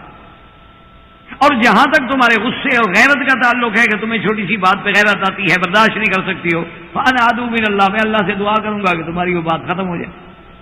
تو اس نے کہا یا رسول اللہ پھر کون انکار کر سکتا ہے آپ؟ اس کے بعد حضور صلی اللہ علیہ وسلم نے ام سلمہ رضی اللہ تعالی عنہ سے نکاح. اور یہ وہی ام سلمہ ہے جن کو اللہ نے یہ مقام بخشا ہے کہ جب صلح حدیبیہ کے موقع پر صلح طے ہونے کے بعد حضور نے صحابہ کو حکم دیا کہ بھائی جن کے پاس جانور ہیں ذبح کرو اور سر مڈاؤ، احرام کھولو، بس نرجعوا الی المدینہ. صحابہ چپ. حضور صلی اللہ علیہ وسلم نے دوبارہ حکم دیا کہ بھائی تمام کے تمام تیاری کر لو اور دم احصار جو ہے وہ ذبح کر لو، حلق کرا لو اور اس کے بعد احرام کھولو اور ہم مدینہ منورہ کے لیے روانہ ہوں گے. صحابہ چپ. حضور صلی اللہ علیہ وسلم نے جب تیسری بار حکم دیا صحابہ پھر بھی چپ. یہ کوئی معمولی بات تو نہیں تھی، یہ تو ایک بہت بڑا معاملہ تھا کہ سرکار دو عالم کے تو اشارے پہ صحابہ جان دے دیتے تھے کہ چاہے کہ حضور حکم فرمائیں اور صحابہ چپ کر کے بیٹھے رہیں. تو حضور صلی اللہ علیہ وسلم پہ بڑی یہ بات گراں گزری، شاک گزری. اور حضور صلی اللہ علیہ وسلم نے خیمے میں بی بی ام سلمہ رضی اللہ تعالی عنہا کے خیمے میں تشریف لے آئے، لیکن حضور کے چہرے پر پریشانی اور اضطراب کیا. بی بی صاحبہ نے حضور کو بڑے آرام سے بٹھا اور پوچھا کہ بات ہے یار حضور کیا بات؟ حضور نے فرمایا کہ عجیب بات نہیں ہے ام سلمہ کہ میں صحابہ کو ایک بات کا حکم کروں اور صحابہ میری اس بات کی تعمیل نہ کریں، چپ کر کے بیٹھے رہے. میں نے ایک دفعہ حکم دیا، میں نے 2 دفعہ حکم دیا، میں نے 3 دفعہ حکم دیا، لیکن صحابہ نے میری بات کی تعمیل کی. اور اللہ کے رسول کی بات کو نہ ماننا یہ معمولی بات تھوڑی ہے. اللہ کا رسول حکم دے اور اس کو نہ مانے آپ، یہ کوئی معمولی سی بات نہیں ہوتی. نعوذ باللہ، یہ تو بہت بڑا مسئلہ ہے. نہیں یاس اللہ اور رسول. تو بی بی ام سلمہ رضی اللہ تعالی عنہ یہ دیکھیں بی بی ام سلمہ کی اصابت ہے. اس نے کہا یا رسول اللہ نہ تو آپ ناراض ہوں، نہ آپ غمگین ہوں اور نہ صحابہ میں کوئی تبدیلی آئی ہے. یہ اتنا بڑا جو صلح کا واقعہ ہوا، احرام باندھ کے آئے، اب واپس جانا پڑ رہا ہے بغیر عمرے کے اور سامنے کعبہ شریف قریب ہے، تو اس کا جو شاک ہے، صدمہ ہے صحابہ کو، وہ صدمہ وہ اس انتظار میں ہے کہ شاید اللہ ہماری فریاد سن لے اور ابھی جبریل آ جائے، وہاں آ جائے کہ چلو جی مکے میں داخل ہو جاؤ. ورنہ صحابہ کا دل میں کوئی بات نہیں ہے. آپ ایسا کریں کہ آپ کسی کو کچھ نہ کہیں، اٹھنے کے بعد فوراً جا کے اپنے جانور ذبح فرمائیں، اس کے بعد آپ حجام کو بلا کے اپنی حل کریں، کسی صحابی سے بات ہی نہ کریں اور نہ ان کو آپ حکم دیں. حضور صلی اللہ علیہ وسلم آئے اور آنے کے بعد اپنے جانور ذبح کیا. حجام کو بولا بس اتنی دیر تھی کہ بس اس کے بعد تو صحابہ دوڑ پڑے. انہوں نے کہا بھی اب امید ختم, اب مکہ جانے کی امید ختم ہو گئی. جب حضور نے احرام کھول دیا تو اب ہمارے احرام کی کیا حالت. اس کے بعد تمام کے تمام صحابہ نے تعمیر کی اور خیریت کے ساتھ یہ رحمتوں کا وفد حضور کی قیادت مبارکہ میں مدینہ منورہ کے لیے روانہ ہوا. تو یہ مشورہ دینے والی بھی کون ہے؟ بی بی ام سلمہ رضی اللہ تعالی عنہا ہے کہ جن کے مشورے سے سرکار دو عالم مستفید ہوں, اور اس سے یہ بھی اندازہ کریں کہ اللہ کے نبی کی نظر میں, اسلام کی نظر میں عورت کا کتنا بڑا مقام ہے کہ خدا کا نبی مشورہ لیتے ہیں. رضی اللہ تعالی عنہا وارضاها وما علینا الا البلاغ وآخر دعوانا ان الحمدللہ رب العالمین. احباب کرام، الحمد للہ وکفا والصلاة والسلام علی خاتم الانبیاء سیدنا محمد المصطفى وعلى آلہ المجتبى. برادران اسلام، واجب الاحترام بزرگوں، دوستوں، بھائیوں، عزیز نوجوانوں، الحمدللہ جو دروس کا سلسلہ اسلام اور عورت کے مقام پر جاری و ساری ہے، اس میں یہاں ہم نے قرآن مقدس میں جن خواتین کا ذکر تھا وہ الحمدللہ ان کا ذکر پڑا، اور اس کے بعد ازواج رسول پاک صلی اللہ علیہ وسلم، یعنی وہ خواتین جن کو شرف زوجیت محمد مصطفیٰ صلی اللہ علیہ وسلم ملا اور جن کو اللہ نے ایک عظیم مرتبہ عطا فرمایا کہ وہ قیامت تک حضور کی امت کے لیے ماؤں کا درجہ رکھتی ہیں، امہات المؤمنین بنی. تو کیا دنیا میں آج تک دنیا کا کوئی بھی مذہب ایسی مثال پیش نہیں کر سکتا کہ اللہ نے عورت کو یہ شرف بخشا ہو، یہ مقام بخشا ہو کہ وہ قیامت تک کے لیے ہر آنے والے انسان جو کلمہ پڑھیں گے ان کی ماں کا درجہ رکھتی. یعنی یہ شرف کسی کو کوئی نہیں دے گا. یعنی بڑے سے بڑے بادشاہوں کی بیویاں خاتون اول کہلائیں، ملکہ کہلائیں، لیکن کب تک؟ لیکن یہ اتنا بڑا اعزاز ہے کہ امہات المؤمنین کے تمام ایمان والوں کے لیے وہ مائیں ہیں. نہ تو حضور کے بعد ان سے نکاح جائز ہے کیونکہ ماں ہے، اور نہ ان کے شان کے اندر کسی قسم کی تنقیص و توہین برداشت ہو سکتی ہے کیونکہ وہ ماؤں کے درجے میں. تو یہ شرف جو اللہ نے عورتوں کو دیا ہے تو صرف اسلام نے. اسی ضمن میں جہاں ہم ازواج رسول پاک کا ذکر کر رہے تھے، سیدہ خدیجہ الکبریٰ، سیدہ سودا، سیدہ عائشہ، سیدہ ام حبیبہ، سیدہ حفصہ، سیدہ ام سلمہ رضوان اللہ علیہن اجمعین کا ذکر خیر جو ہے الحمدللہ ہم نے. ایک تو اس میں یہ وعدہ ہے کہ ہمیں پتہ لگتا ہے کہ اسلام نے عورت کو کیا مقام بخشا، اور دوسرا ہماری بیٹیوں کے لیے، ہماری بہنوں کے لیے بھی اس میں ایک سبق ہے کہ دیکھو ازواج رسول کی تربیت دیکھیں، ازواج رسول کا کمال دیکھیں، تاکہ ان کی اقتداء کرتے ہوئے ہماری بہنیں جو ہیں وہ قیامت میں اپنے مراتب پا سکیں اور درجات کو بلند کر سکیں. تو آج کے درس میں سیدہ صفیہ بنت حیی بن اخطب رضی اللہ تعالی عنہ. یہ سیدہ صفیہ جو ہے رضی اللہ تعالی عنہ، یہ ایک یہودی خاندان سے، ان کے جو بڑے سردار تھے، جو خیبر کے سب سے بڑے لوگ تھے، ان کی بیٹی ہیں. اور پھر خیبر کے بہت بڑے سردار اور بہت بڑے آدمی جو تھے کنانا ان کی بیوی. اب جہاں تک قصہ غزوہ خیبر کا تعلق ہے وہ تو آپ الحمدللہ سیرت النبی میں پڑھ چکے، سن چکے. تو غزوہ خیبر کی کامرانی اور کامیابی کے بعد، فتح خیبر کے بعد، بی بی صفیہ جو ہیں رضی اللہ تعالی عنہا، یہ بھی ان لوگوں میں گرفتار ہو کے آئیں جو قیدی بنے. مال غنیمت کے بعد جو لوگ قید ہوئے، مرد بھی قید ہوئے، عورتیں بھی قید ہوئی، تو ان میں بی بی صفیہ. اور یہ قاعدہ تھا کہ جو جنگ میں فتح کے بعد عورتیں قید ہوں گی وہ کنیزیں ہیں، جنہیں آپ اردو میں لونڈی بھی کہتے ہیں، کنیز بھی کہتے ہیں. اور اسلام نے باقاعدہ نص قطعی میں، یعنی قرآن کا مسئلہ ہے، یعنی یہ وہ مسئلہ نہیں کہ جس میں کسی کا اختلاف ہو، ایک بات ہمیشہ یاد رکھیں کہ جو مسائل منسوسہ ہوتے ہیں، یعنی نص ہے، قرآن موجود ہے یا سرکار دو عالم کی حدیث فرمان صحیح موجود ہے، اس میں تو کوئی اجتہاد یا کوئی مسلک کا اختلاف ہوتا ہی نہیں۔ اب دیکھیں نا کہ ہر آدمی 4 رکعت عشاء پڑھتا ہے، کوئی حنفی ہو، شافعی ہو، مالکی ہو، حنبلی ہو، اہل حدیث ہو، کوئی ہو، یہ تو نہیں ہو سکتا کہ کوئی 5 رکعت کہے۔ اس میں کوئی اختلاف ہمیشہ کب ہوتا ہے؟ جو فروعی مسائل ہیں یا منسوس مسائل نہیں ہیں، امت کو ایک نیا مسئلہ پیش آ گیا اور مجتہدین کو اجتہاد کرنا پڑا، تو وہاں پر جب مجتہدین اجتہاد کریں گے، مثلاً 2 مجتہد، فطری بات ہے، دونوں کا فہم الگ ہے، سمجھ الگ ہے، عقل الگ ہے، سوچ الگ ہے، وہاں تو اختلاف ہوگا، وہ تو اختلاف فطری اختلاف، کیونکہ ہر آدمی کی ایک فہم ہے، ایک سوچ ہے، تو وہاں اختلاف ہوتا ہے۔ مثلا آمین ہے، اب اس میں تو اختلاف ہے کہ امام حنیفہ فرماتے ہیں کہ آمین ایسا کہو، اور بعض ائمہ فرماتے ہیں جیسے حنابلہ رحمہ اللہ یا شوافی رحمہ اللہ کہ بھی آمین زور سے کہی جائے، اس میں تو اختلاف ہو سکتا ہے۔ آمین تو دونوں کہہ رہے ہیں، یعنی یہ تو نہیں ہو رہا کہ کوئی آمین چھوڑ رہا ہے۔ آمین تو حنفی بھی کہتا ہے اور آمین شافعی بھی کہتا ہے۔ فرق صرف اتنا ہے کہ بعض ائمہ کے نزدیک آمین کو جہرن کہا جائے، زور سے کہا جائے۔ وہ ایک حدیث مبارک سے استدلال کرتے ہیں کہ حضور صلی اللہ علیہ وسلم نے آمین کہا، تو صحابی کہتے ہیں کہ میں 3ری 4تھی صف میں تھا تو میں نے سنا۔ تو جب تم نے، وہ کہتے ہیں کہ جب میں نے وہ سنا تو اس کا مطلب ہے کہ کوئی حضور نے زور سے کہا، تب ہی تو 4تھی صف والے نے سن لیا۔ اور اسی طرح ایک اور روایت مبارک سے بھی وہ استدلال فرماتے ہیں کہ مسجد جو تھی وہ گونج جاتی، تو ان کا استدلال مبارک جو ہے آمین سے یہ ہے۔ اور امام ابو حنیفہ رحمۃ اللہ علیہ فرماتے ہیں کہ اصل تو ہمیں یہ دیکھنا چاہیے کہ آمین ہے کیا۔ تو آمین کا معنی ہوتا ہے اللہم استجب، کہ یا اللہ جو دعا آپ کر رہے ہیں قبول فرما، کیونکہ فاتحہ ایک دعا ہے، اس کے بعد جب آمین کہتے ہیں مطلب اللہ یہ دعا، اس دعا کو قبول فرما۔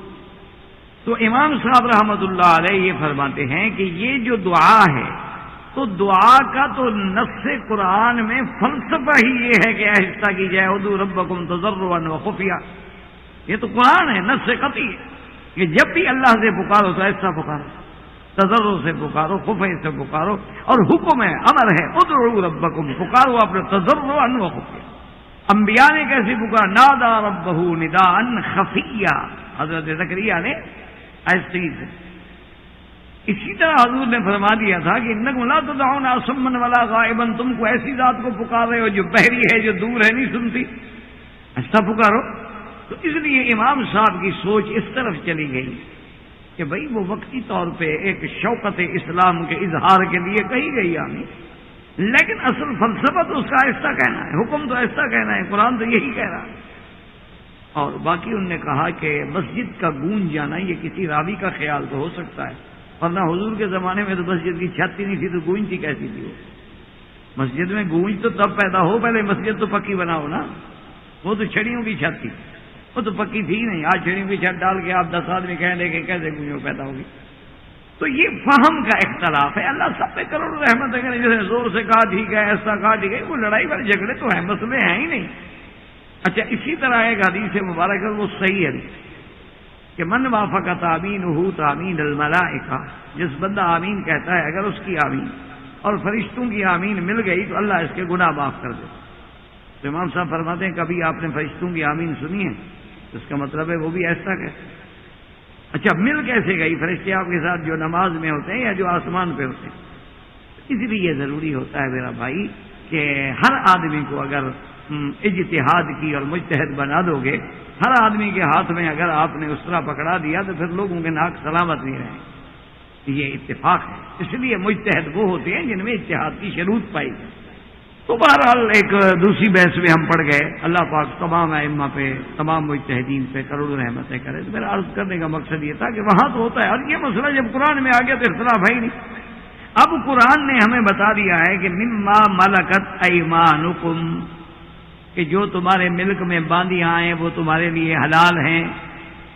اللہ نے جہاں مومنوں کی صفت بیان کی ہے سورۃ المومنون میں، وہاں جب صفتیں بیان کی قد افلح المؤمنون الذین هم فی صلاتهم خاشعون، اور آخر میں جا کے فرمایا والذین هم لفروجهم حافظون الا علی ازواجهم او ما ملکت ایمانهم فإنهم غیر ملومین فمن ابتغى وراء ذلك فأولئك هم العادون۔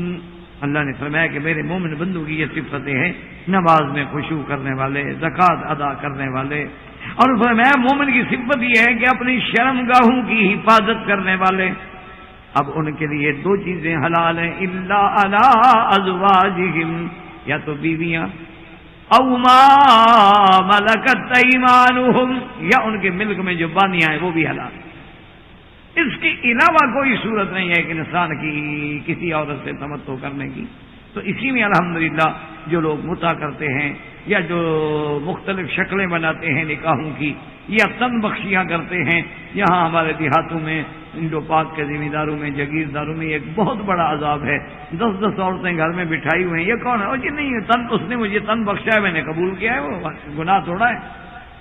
تو اللہ نے دو حلال کیے، ازواجہم او ما ملکت ایمانہم، بس ان کے علاوہ فمن ابتغى وراء ذلک، اس کے علاوہ کوئی شکل نکالو گے وہ ظلم کرنے والا۔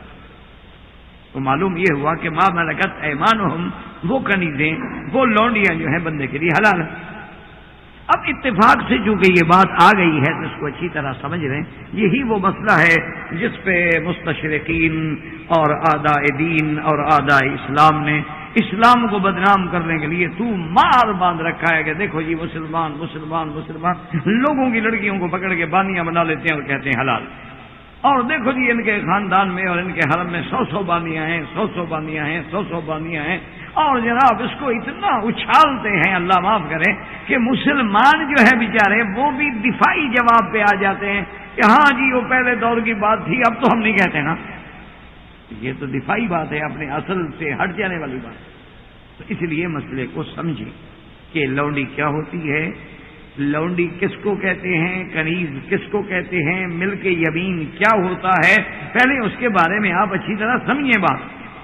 اب یہ تو خیر ایک اتفاق ہے کہ چونکہ دشمنان دین کو اسلام سے عداوت ہے، چاہے وہ خود جو مرضی آئے کریں، وہ تو پھر ان کی شخصی آزادی ہے، لیکن اسلام کے لیے جناب وہ انتظار میں بیٹھے ہوتے ہیں کہ قوموں کو دیکھو جی اسلام نے لونڈی حلال کر دی، کنیز حلال کر دی، کنیز حلال کر دی۔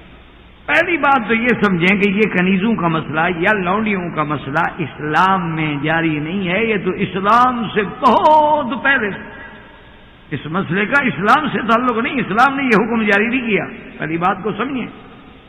یہ تو حضرت داؤد علیہ السلام، حضرت سلیمان علیہ السلام کے زمانے سے بھی پہلے سے چلا رہا ہے، اور حضور کے زمانے میں اسلام کے آنے سے پہلے بھی باقاعدہ جاہلیت میں یہ بات تھی، لیکن اس کی وجہ یہ ہے نا کہ جب سے جنگ ہوئی ہے، جب سے دو دشمن لڑیں گے، ایک فاتح ہوگا ایک مفتوح ہوگا، ایک فطری بات ہے، اس کو تو کوئی نہیں ٹال سکتا۔ کوئی دنیا کے دو ملک ہوں، کوئی دنیا کی دو قومیں ہوں، ان کی لڑائی ہو جائے، ایک جیت گئے ایک شکست کھا گئے، اب جو شکست کھا گئے تو ان کا مال، ان کے غلام، ان کے لڑکے، ان کی لڑکیاں، ان کی عورتیں کون ہیں؟ وہ یہ لے جاتے ہیں، یہ فاتح قومیں جو ہیں وہ لے جاتے ہیں۔ اچھا جب ان کو لے جاتے ہیں تو ان کو جس انداز میں ذلیل کیا جاتا ہے، ان کے ساتھ جو سلوک کیا جاتا ہے، اس کا آپ تصور نہیں کرتے۔ آپ ہسٹری اٹھا کے پڑھیں نا جی کہ جب مغرب نے جب کالوں کو قیدی بنا کے غلام بنا کے جو آج اپنی شخصی آزادیوں کا ڈھنڈورا پیٹتے ہیں، وہ لے گئے اپنے ملکوں میں، تو ان کے ساتھ کیا کیا؟ چاہے وہ رومن تھے، چاہے وہ آپ کے ڈچ تھے، چاہے وہ فرانسیسی تھے، چاہے امریکن تھے، کوئی بھی تھے، جن لوگوں نے ہی ان غلاموں کو اپنے قبضے میں لیا، ان کو نعوذ باللہ ثم نعوذ باللہ آپ حیران ہوں گے کہ ایک کتے سے بھی زیادہ حقیق سمجھا جاتا ہے۔ میں نے اپنے آنکھوں سے خود سفر کیا ایک دفعہ، اب تو وہ بات نہیں رہی جنوب افریقہ میں، اب تو وہ ایک قسم کی آزادی سے ہمکنار ہو گیا۔ اس سے پہلے جب ڈچ وہاں حکمران تھے تو میں نے اس کا خود سفر کیا۔ میں نے آنکھوں سے دیکھا، یعنی آپ حیران ہوں گے. میرا یعنی ایک تو ہے نا صرف دیکھنا، ایک ہے تجربہ کہ ہمارے دوستوں نے جن کے گھر سے ہم سفر کر رہے تھے، ہم جوہانسبرگ سے ڈربن کی طرف جا رہے تھے اور پروگرام یہ بنا کہ بھائی روڈ جاتے ہیں تاکہ راستے میں سیر بھی ہوتی جائے اور سفر بھی ہو جائے گا اور آپ ملک بھی دیکھ لیں گے اور مختلف شہروں سے بھی گزریں گے، اور اگر بھائی جائیں گے تو 1 گھنٹے میں وہاں پہنچ جائیں گے تو سیر نہیں ہوگی. حالانکہ وہ 600 میل کا سفر ہے. بہرحال ہم گاڑیوں پہ نکلے تو جن کے گھروں سے ہم نکل رہے تھے تو ان بیچاروں نے، چونکہ وہ بیچارے بہت اللہ ان کو خیر دے، اہل علم سے محبت کرتے ہیں، تو انہوں نے بڑے بڑے لنچ باکس بنا کے ہمیں ساتھ دے دیے کہ جی راستے میں آپ کہیں بیٹھ کے آپ کھانا کھا لیں گے، کیونکہ اچھا ہوٹل نہ ملے، کھانا حلال نہ ملے تو ایک خوف. خیر بہرحال ایک پیٹرول پمپ پہ ہم آئے. پروگرام یہ بنا کہ نماز کا وقت بھی ہو گیا ہے، آرام سے وضو کر کے نماز پڑھتے ہیں اور گاڑیوں میں پیٹرول بھی چیک کر لو اور ساتھ کھانے کا بھی ٹائم ہے، بیٹھ کے کھانا کھا لیتے ہیں. تو وہ کالے لڑکے جو تھے نا جی وہاں بیچارے دور دور وہ غریب کھیل رہے تھے، وہ آ گئے، کچھ کو ہم نے اشارہ بھی کیا، اب ہم ان کو روٹی دیں؟ ہوگا نہیں ہم تو نہیں لیتے. عجیب بات ہے، گلے میں کپڑا نہیں ہے، چیتڑے ہیں اور یہ بیچارے کیوں نہیں لیتے؟ تو پھر میں نے اس سے پوچھا اپنے دوست سے، اس نے بات کی، اس نے کہا کہ جی اس لیے نہیں لیتے کہ اگر کسی وائٹ نے دیکھ لیا تو ان کو گولی مار دے گا، ان کو اس ایریے میں روٹی لے کے کھانا منع ہے. یہ بیچارے کہتے ہیں ہم ڈرتے ہیں، کیسے لیں ہم، پتہ ہمیں بھوک تو لگی ہوئی. تو پھر ان کو ہم نے طریقے سے اخباروں میں لپیٹ کے دیا اور انہوں نے کہا بھی بھاگ جاؤ وہاں جنگل میں جا کے کھا لو، لیکن کھاؤ تو صحیح نا تم. تو بہرحال تو میرے کہنے کا مقصد یہ تھا کہ اس طرح غلاموں کے ساتھ برتاؤ کیا گیا. پہلے اسلام کا مسئلہ سمجھیں کہ غلام کس کو کہتے ہیں. اسلام یہ کہتا ہے کہ جب باقاعدہ شرعن جہاد ہو، یہ جہاد نہیں ہوتا کہ ہر آدمی ڈنڈا لے کے لڑنے کے لیے تیار ہو جائے، ہر آدمی جا کے گولیاں مارنی شروع کر دے اور دھماکے شروع کر دے، یہ کوئی جہاد نہیں ہوتا. جہاد وہ ہے کہ جب امیر المؤمنین خلیفۃ المسلمین جو بھی ہو اس وقت وہ حالات کے تقاضے کے مطابق کسی کافر قوم سے خالصتاً اعلاء کلمت اللہ کے لیے اپنی شورا کی رائے کے بعد اگر حکم کرے گا تو ہم ان کے ساتھ چلیں گے، تب جہاد. یہ تو فساد فی الارض ہے کہ کہیں بس کو اڑا دو، کہیں گھر کو اڑا دو، کہیں دھماکہ کر دو، کہیں، تو نعوذ باللہ مفسدین ہے. اس کو تو کوئی جہاد نہیں کرتا. اور پھر ان علاقوں میں جہاں مسلمان ہوں، چلو کافروں کے علاقے میں تو کوئی علماء کوئی نہ کوئی ہلا، کوئی حجت، کوئی دلیل، کوئی بات پیدا کریں گے کہ بھئی وہ بیچارے مجبور ہیں، کہاں جائیں، کیا کریں. لیکن جہاں اللہ کا دین ہو، اسلام ہو اور اس کے بعد نماز ہو، روزہ ہو، مساجد ہوں، قرآن ہو. باقی غلطیوں کی بات یہ ہے کہ اگر آج خلافت پہ ابو بکر نہیں بیٹھا تو رعایا کے اندر بھی تو عمر عثمان والی نہیں ہے. یہ بات ہے کہ جب پہلے دور میں اگر مسلح امامت پہ سیدنا محمد رسول اللہ خاتم الانبیاء کھڑے ہوتے تھے تو پیچھے کھڑے ہونے والے بھی ابو بکر عمر عثمان والی ہی ہوتے تھے.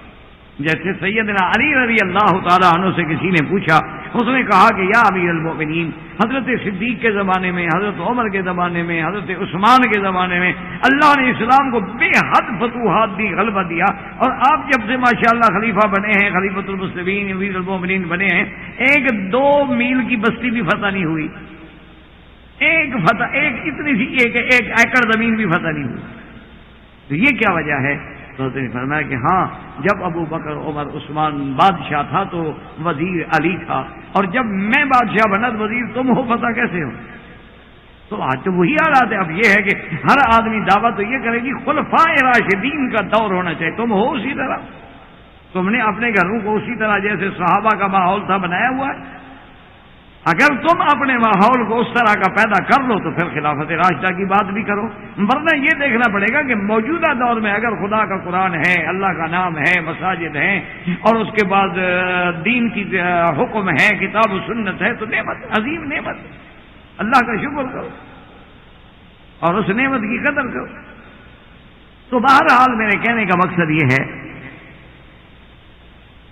کہ جب آپ خالصتاً اسلام کے لیے خلیفۃ المسلمین کی قیادت میں اگر وہاں جا کر اللہ اپنی رحمت سے مسلمانوں کو فتح دے تو اب جو مال حاصل ہوگا اس کا 5واں حصہ جو ہے وہ تو بیت المال میں جائے گا، اور 4 حصے جو ہے وہ مجاہدین میں تقسیم. فَأَنَّ لِلَّهِ خُمُسُ. اور جب وہ مال تقسیم ہوگا تو فطری بات ہے کہ اس میں غلام بھی ہوں گے، نوجوان بھی ہوں گے، لڑکے بھی ہوں گے، لڑکیاں بھی ہوں گی، مرد بھی ہوں گے، عورتیں بھی ہوں گی. تو اب جب وہ ہمارے ملک میں آئیں گے تو وہ بھی خلیفۃ المسلمین باقاعدہ انہی مجاہدین میں تقسیم کریں گے جو جہاد میں شریک ہیں. بات کو اچھی طرح سمجھیں. اچھا اگر بفرض محال ہم ان مجاہدین میں ان کو تقسیم نہ کریں تو کیا کریں؟ قتل کر دیں. پھر بے قصور عورتوں کا گناہ کیا ہے؟ ان لڑکیوں کا گناہ کیا ہے؟ انہوں نے تو جنگ نہیں لڑی. جنگ تو ان کے خاوندوں نے، ان کے بھائیوں نے، جوانوں نے لڑی ہو نا. عورتوں کو کیوں مار دیا جائے بھائی؟ ان کا گناہ کیا ہے؟ اچھا یا ان عورتوں کو کسی دوسرے ملک میں ہم دھکیل دیں تو وہ کہاں جائیں؟ یہاں ان کے خاوند تو مارے گئے یا قید ہو گئے. تو جب ہم ان عورتوں کو دوسرے ملک میں دھکیلیں گے تو وہاں جا کے وہ کیا کریں؟ ذرا آپ حالات کو سامنے رکھ کے فیصلہ کریں، صرف اسلام پہ اعتراض نہ کریں. اچھا ہم ان کو بیچ دیں بلا وجہ، کیا کریں؟ اچھا ہم ان کے لیے ایک بہت بڑا قید خانہ بنائیں، اس میں ان کو قید رکھیں، پھر ان کے کھانے پینے کا انتظام کریں، ان کی حفاظت کا انتظام کریں، اور ان سے پھر جو بے راہ روی پیدا ہوگی اس کا کیا ازالہ ہوگا؟ اسلام پہ الزام لگا دینا تو آسان ہے نا، بڑا آسان. اور لونڈی جی اور کنیز جو جی اسلام نے حلال کر دی. یہ لونڈی تھوڑی حلال ہے کہ تم 1000 پہ نکرانی لے اور کہو کہ لونڈی ہے میرے لیے حلال ہے. یا نعوذ باللہ آج بھی بعض لوگ ہیں، بعض غریب لوگ جو ہیں اپنی لڑکیاں بیچ دیتے ہیں، یا بعض لوگ ہیں بیچارے وہ یعنی غربت کی وجہ سے، فقر و فاقہ کی وجہ سے اللہ معاف فرمائے ان کی لڑکیاں گھر چھوڑ کے نکل جاتی ہیں اور آگے دوسروں کے ہاتھ آ جاتی وہ بیچ دیتے ہیں. یہ تو ہے کہ وہ لونڈی بن جائے گی، ہماری قریب بن جائے گی. یہ تو غلط بات. اسلام تو صرف اسی کو تقسیم کرے گا نا کہ 5واں حصہ بیت المال میں آ گیا اور 4 حصے جو تھے وہ مجاہدین میں تقسیم ہوئے. اب جو مجاہدین کی قسمت میں آ جائے وہ لونڈی. اچھا اب دیکھو اسلام نے کتنی عزت کہ اب جب وہ لونڈی آپ کے نصیب میں آ گئی تو آپ کے لیے حلال. کب حلال ہے؟ جب آپ دار الحرب سے نکل کر دار اسلام میں آ جائیں گے، یعنی کافروں کے ملک سے واپس اپنے اسلام کے ملک میں آ جائیں گے، آپ کے لیے حلال. اچھا اب لوگ یہاں اعتراض کرتے ہیں اسلام پر کہ دیکھو جی اب یہاں تو کوئی نکاح نہیں ہوا، نہ ایجاب ہے، نہ قبول ہے، نہ نکاح کرنے کی ضرورت ہے اور باندھی حلال ہو گئی. تو یہ بھی عدم سمجھ کی بات ہے میرے بھائی. دیکھو نا کہ ایک آزاد عورت ہے، اس کو ہم بیوی بنانا چاہتے ہیں تو کیسے بیوی بنائیں؟ اس کے لیے لازم ہے کہ ولی ہو، لازم ہے کہ حق المہر ہو، لازم ہے کہ گواہ ہوں، لازم ہے کہ ایجاب و قبول ہو، تب وہ ہمارے لیے حلال ہوگی نا. ورنہ ایک آزاد عورت پر ہمارا کیا حق ہے؟ وہ ہمارے ملک میں تب آئے گی کہ اس کے والدین بھی راضی ہوں، اولیاء الامور بھی راضی ہوں، اور باقاعدہ اسلام کی سنت کے مطابق نکاح بھی ہو، حق المہر بھی ہو، ایجاب و قبول بھی ہو، اور شاہد بھی ہوں، اعلان بھی ہو، اس کے بعد ولیمہ بھی ہو. اب وہ ہمارے لیے حلال ہو کیونکہ وہ ہمارے ملک میں ہے نہیں، اور کوئی آزاد کسی دوسرے کا غلام تو بن نہیں سکتا. جہاں تک اس باندھی کا تعلق ہے یہ تو پہلے سے ہمارے ملک میں آ چکی ہے، اس کو پھر ملک میں لینے کا کیا مطلب ہے؟ یہ چیز تو ہمارے ملک میں آ گئی، یہ تو آزاد ہے ہی نہیں. اچھا پھر مملوک جو ہوتا ہے، عبد ہو، غلام ہو یا کنیز ہو، اس کا مال اپنا نہیں ہوتا، اس کا جو بھی مال ہوگا اب وہ مالک کا ہوگا. تو اب اگر مالک اس کے ساتھ نکاح کرے، حق المہر دے، کس کو دے؟ وہ تو مال اسی مالک کا ہے، یعنی مالک اپنا دے رہا ہے پھر خود لے رہا ہے. یہ تو مذاق ہو جاتی. تو اسلام نے جب اس کے ملک میں آ گئی تو حلال کر دیا. اس کی دوسری مثال سمجھ میں اللہ کرے آسانی سے آپ کو سمجھ آ جائے. کیا مثلا جتنی دنیا میں پرندے ہیں، جانور ہیں، بکری ہے، دمبا ہے، گائے ہے، بھینس ہے، طیور ہیں، پرندے ہیں، ان سب کو آپ نہیں کھا سکتے جب تک ذبح نہ کریں. ذبح شرط ہے، لیکن مچھلی کے لیے ذبح شرط نہیں، حالانکہ وہ بھی تو جاندار چیز ہے. حالانکہ مچھلی میں بھی تو جان ہے، مچھلی کے اندر بھی جسم ہے، جان ہے، روح ہے، سب کو جلے گا. اللہ کا حکم ہے کہ نہیں، اس کے لیے ذبح کی ضرورت نہیں. تو اسی اللہ نے ہمیں حکم دیا ہے کہ آزاد عورت سے نکاح کرو تو ایجاب، قبول، حق المہر سب ضرورت ہے. یہ تمہاری ملک ہے، یہاں ضرورت ہے. اب اس کے بعد سمجھیں کہ اسلام نے کیا حکم دیا کہ دیکھیں کہ اس نے کنیزوں کو اور لونڈیوں کو عزت بخشی یا ذلت بخشی. پہلے دور جاہلیت میں یہ رواج تھا کہ اگر انہوں نے جنگ کی اور دشمن کی لڑکیاں پکڑ کے لے آئے تو ان سے باقاعدہ وہ پیشہ کراتے تھے کہ بھئی پیشہ کرو اور پیسے کما کے ہمیں دو. اللہ نے قرآن میں فرمایا وَلَا تُكْرِهُوا فَتَيَاتِكُمْ عَلَى الْبِغَاءِ، خبردار اپنی باندیوں کو زنا کے لیے اور جو گناہ کے لیے مجبور کر رہے. اچھا دوسرا وہ یہ کرتے تھے کہ اگر مثلا ایک آدمی کے پاس 10 کنیزیں آ گئی تو وہ ان کو اجازت ہی نہیں دیتے تھے کہ نکاح کریں. وہ کہتے بس کماؤ اور ہمارے کام کرو، یا کما کے الٹا ہمیں کھلاؤ. اللہ نے حکم دیا خبردار اگر بانی آگے مان کے ہلا یا بامن کو ان کی شادی کرو، ان کا نکاح کرو تاکہ بیچاری کسی گھر میں جائے. 2 چیزیں اسلام نے حکم دی. اور تیسرا حکم اسلام نے یہ دیا کہ ہر جگہ کفارے کے لیے باندی کے آزاد کرنے کو رکھ دیا. اگر ایک آدمی نے اپنی بیوی کو کہہ دیا میرے لیے ماں ہو تو کفارہ زہار میں کیا کرو؟ تحریر رقبہ، بھی باندی کو آزاد کرو. وہ تو اگر باندی نہیں ہوگی تو روزے رکھو گے نا، ورنہ اگر ہے تو آزاد کرو تاکہ باندی آزاد ہو، اس کو آزادی ملے، وہ غلامی سے نکلے. اگر کفارہ صوم ہے، یعنی ایک آدمی نے روزے میں اپنی بیوی سے جمع کر لیا تو کیا باندی آزاد کرو. ایک آدمی سے اللہ معاف کرے گاڑی چلاتے ہوئے کوئی بندہ مر گیا، قتل خطا ہے تو کیا کرو؟ اللہ نے حکم دیا کہ باندی آزاد، تحریر رقبہ، باندی آزاد کرو. اچھا، اگر کسی نے اپنی باندی یا اپنے غلام کو چہرے پہ تمنچا مار دیا، تھپڑ مار دیا، تو اس کا کفارہ کیا ہے؟ آزاد کرو. کہ کیوں تھپڑ مارا ہے؟ تو اللہ نے قرآن میں یعنی عورت کی آزادی کے لیے اتنے اچھا. دوسری بات یہ دیکھیں خدا کی قدرت ہے کہ فرض محال اگر ایک بہن جو ہے قید ہو کے بھائی کی باندی بن گئی، یعنی بھائی مسلمان تھا، بہن کافر تھی، ہم نے حملہ کیا، اس کی بہن قدرتی طور پہ وہ بھی پکڑی گئی تو وہ غلام بن کے آ گئی. اگر وہ بھائی کے حصے میں آ جائے وہ خود بخود آزاد ہو جائے گی کہ بہن بھائی کی غلام بنی نہیں تھی. اچھا، بیٹی باپ کے پاس آ گئی، خود بخود آزاد ہو جائے گی اسلام میں. کہا وہ نہیں غلام بن سکتی، تمہاری بیٹی ہے، اس کے بعد باندی لونڈی کا کیا مانا. اچھا، اب جناب اسلام نے دوسرا یہ کیا کہ بھئی اگر ایک مالک نے اپنی لونڈی کے ساتھ اپنا تعلق قائم رکھا، اس سے اللہ نے اس کو بچہ دے دیا آزاد.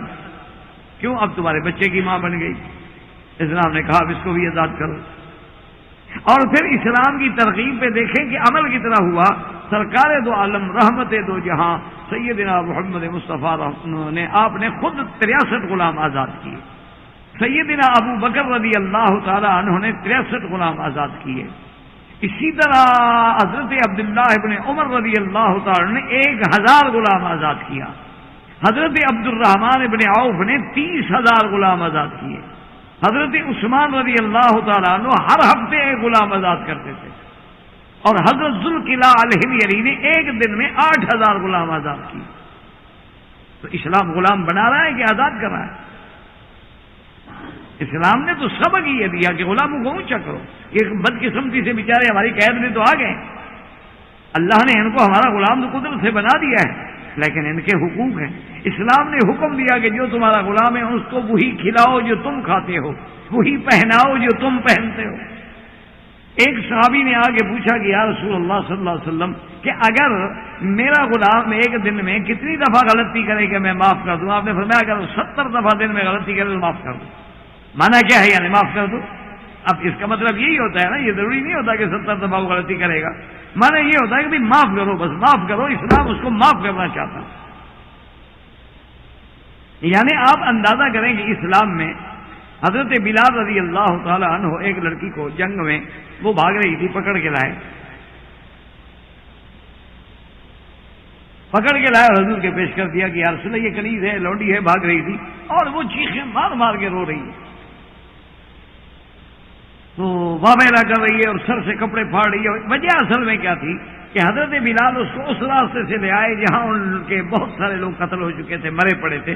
تو جب اس نے وہ لاشیں دیکھی نا تو اس کا دماغ الٹ گیا. تو حضور غصے میں آ گئے، فرمایا بلال انوسیات رحمت میں اللہ نے تمہارے دل سے ہمدردی اور رحمت چھین لی ہے کہ تم اس لڑکی کو وہاں لے گئے ہو جہاں لوگ لاشیں پڑی ہوئی، کیوں اس کو تکلیف پہنچائی؟ یعنی اندازہ کریں کہ اسلام کتنی عزت دے رہا. اسی طرح ایک لڑکی گرفتار ہو کے غلام بن کے آتی ہے، کنیز بن کے آتی ہے، باندی بن کے آتی ہے. تو جب دور سے نظر پڑی تو آپ نے فرمایا کون ہے؟ انہوں نے کہا حضور یہ باندی ہے، یہ حاتم طائی کی بیٹی ہے، کافر کی بیٹی ہے اور باندی ہے. آپ نے فرمایا کیا کہہ رہے ہو؟ بیٹی بیٹی ہوتی ہے چاہے وہ کافر کی بیٹی ہو. یہ کیا بات؟ چاہے وہ کافر کی بیٹی ہے، وہ کسی کی بیٹی ہے، اس کے سر پہ کپڑا ڈال. اسلام نے غلاموں کو کتنی بڑی عزت دی اور کتنا بڑا مقام و شرف دیا کہ آپ الحمدللہ قصص الانبیاء میں بھی، سیرت النبی میں بھی، ہر مقام پہ اللہ کا شکر ہے آپ پہلے بھی پڑھ چکے اور سن چکے کہ جب اللہ نے مکہ فتح فرما دیا تو فتح مکہ کے دن حالانکہ آپ دیکھیں کہ بڑے بڑے صحابہ موجود ہیں، جلیل القدر صحابہ موجود ہیں، قریش موجود ہیں، ابو بکر عمر عثمان و علی موجود ہیں رضوان اللہ علیہم اجمعین، خالد بن الولید موجود ہے، ابو سفیان مسلمان ہو گئے، لیکن حضور نے فرمایا کہ بلال کدھر ہے؟ بلال آئے، فرمایا کہ بلال آج کعبۃ اللہ کی چھت پہ چڑھ جاؤ اور کعبے کی چھت پہ کھڑے ہو کے اذان دو۔ یعنی آپ اندازہ کریں کہ حضور نے غلاموں کو کتنا اونچا کر دیا کہ غلام ہے بلال، لیکن اللہ کے کعبے کی چھت پہ کھڑے ہو کے اللہ اکبر اللہ اکبر، ورنہ یہ اذان تو کوئی اور بھی تو دے سکتا تھا نا۔ بھئی مکہ فتح ہوا ہے، آج قریشی بیچارے قیدی بن کے کھڑے ہوئے ہیں، تو آج کسی اور کو بھی تو ہم بھیج سکتے تھے نا، کسی آزاد آدمی کو بھی تم جا کے اذان دے دو، لیکن حضور نے مقام غلامی جو تھا ان غلاموں کو اتنا اونچا کر دیا کہ دنیا کے شاہوں سے بھی اونچے تھے۔ تو اس لیے یہ اسلام پہ الزام ہے، اور جب تک آدمی اس کی حقیقت کو نہ پا جائے محض اعتراض کرنا جو ہے وہ کافی نہیں ہوتا، اس کی گہرائی میں جانا چاہیے۔ ایک تو آج دنیا سے نہ وہ ان کا وجود ہی ختم ہو گیا، نہ اسلامی جہاد رہا، نہ اس کے بعد مال غنیمت رہے، نہ ان کی تقسیم شرعی رہی، اور نہ اس کے بعد کنیزیں رہیں، اور اسلام نے تو سابقہ حکم کو برقرار رکھا اور اس کی برائیوں کو مٹا کے اس میں اچھائیاں داخل کر۔ تو انہی زمن میں ہم جو آج کا واقعہ پڑھ رہے ہیں بی بی صفیہ رضی اللہ تعالی عنہا، تو یہ بھی خیبر کی جنگ میں غزوہ خیبر میں اتفاق سے قید ہو کے مسلمانوں کی قید میں آ گئی، اور مال غنیمت جب تقسیم ہوا تو بعض صحابہ کہتے ہیں کہ یہ حضرت دہیہ کلبی میرے محبوب کے صحابی تھے اور بہت ہی خوبصورت تھا، اللہ نے ان کو بڑا جمال دیا۔ یعنی اسی سے آپ اندازہ لگائیں کہ جبریل علیہ السلام جب آتے تو دہیا کی شکل میں آتے، جبریل علیہ السلام جب آسمانوں سے اترتے تو حضرت دہیا کلبی کی شکل میں، رضی اللہ تعالی عنہ۔ تو حضرت دہیا کلبی کے حصے میں آئیں، تھوڑی دیر کے بعد کچھ صحابہ آئے حضور کی خدمت میں، انہوں نے کہا کہ یا رسول اللہ صلی اللہ علیہ وسلم، ایک لڑکی ہے بی بی صفیہ، وہ خیبر کے سردار کی بیٹی ہیں اور خیبر کے سردار کی بیوی، اور اتفاق سے وہ قید ہو گئی ہیں، وہ غلام بن گئی، وہ کنیز بن گئی، اور جب مجاہدین میں تقسیم ہوئی تو حضرت دہیا کے حصے میں آ گئی۔ لیکن ہماری رائے یہ ہے کہ اگر آپ مہربانی کر کے بی بی صفیہ کو اپنے لیے قبول فرما لیں تو یہ بات جو ہے ذرا یہود کے سرداروں کے لیے پھر بھی باعث عزت ہوگی کہ چلو بھی حضور نے ہماری بیٹی کو پکڑ کے غلاموں کو تو نہیں دے دیا نا، اپنے ملازموں کو تو نہیں دے دیا نا، حضور نے چلو اپنے گھر میں اپنے اعزاز میں تو رکھا ہے، تو شاید یہ ذریعہ بن جائے ان کے اسلام کے قریب آنے کا کہ بھئی حضور نے ہمیں عزت تو دی نا، ورنہ آپ وفاتے ہیں جس کو چاہے لڑکی دے۔ حضور صلی اللہ علیہ وسلم کو بھی بات اچھی لگی، حضور صلی اللہ علیہ وسلم نے حضرت دہیا کو بلایا اور اس سے پوچھا، اس نے کہا یا رسول اللہ واللہ ما رأیت، میں نے تو ابھی تک بی بی صفیہ کا چہرہ بھی نہیں دیکھا، شکل بھی نہیں دیکھی حضور، اور اگر آپ کو قبول ہے مجھے کہتا میرے لیے تو کوئی مسئلہ ہی نہیں۔ اب حضور صلی اللہ علیہ وسلم نے بی بی صفیہ کو بلایا اور اس کے بعد پوچھا کہ حل لک فی رغبہ، کہ صفیہ اگر میں تمہیں اپنی بیوی بناؤں تو کیا تم مجھے قبول کر لو؟ تو ایک روایت میں آتا ہے کہ بی بی صفیہ نے کہا کہ یا رسول اللہ کنت اتمنی فی الشرک، کہ جب میں مشرکہ تھی، کافرہ تھی، میری تو اس وقت بھی تمنا تھی کہ میں آپ کی بیوی بنوں، اب میں مسلمان ہونے کے بعد کیوں نہ بنوں، اب تو میں مسلمان بھی ہو گئی ہوں۔ تو حضور نے فرمایا کہ اچھا، اور آپ نے اس پہ چادر مبارک ڈال دی، تو یہ علامت ہوتی تھی کہ بھئی اب یہ حضور کی بیویوں میں داخل ہو جائے۔ اب بی بی صفیہ رضی اللہ تعالی عنہا حضور صلی اللہ علیہ وسلم نے جب سفر فرمایا تو خیبر سے نکلنے کے بعد کوئی تقریباً 6 میل پر یا اس سے زیادہ فاصلے پر جب پڑاؤ ہوا تو حضور صلی اللہ علیہ وسلم کی خواہش ہوئی کہ ٹھیک ہے اب تو صفیہ میری بیوی بن گئی، میرے حصے میں آ گئی، تو اب میں اس کو اپنے خیمے میں اپنے بلاؤں۔ تو حضور پاک نے جب پیغام بھیجا تو بی بی صفیہ نے انکار کر دیا، تو حضور کا یہ بات بڑی شاک گزری کہ بھئی جب میں نے قبول کیا ہے اور تم نے پہلے خود کہا ہے، اس لیے تو میں نے تمہیں پوچھا کہ حلہ کیا ہے، تمہیں رغبت ہے؟ تو اگر انکار کر دیتی تو میں کو ضروری تو نہیں کہ اس کو اپنی بیوی بناتا. تو اب اگر بیوی کو راضی بھی ہو گئی، بیوی بھی بن گئی، اور میں نے صرف اس کو غلام نہیں رہنے دیا بلکہ بیوی بنا دیا اور امہات المومنین میں شامل کر دیا، اور وہ میرے خیمے میں آنے کے لیے تیار نہیں. حضور کو بہت ناراضگی، لیکن حضور نے کچھ نہیں کہا. اس کے بعد پھر قافلہ چل پڑا. تو قافلہ چلتے چلتے چلتے مقام صحابہ پہ پہنچا.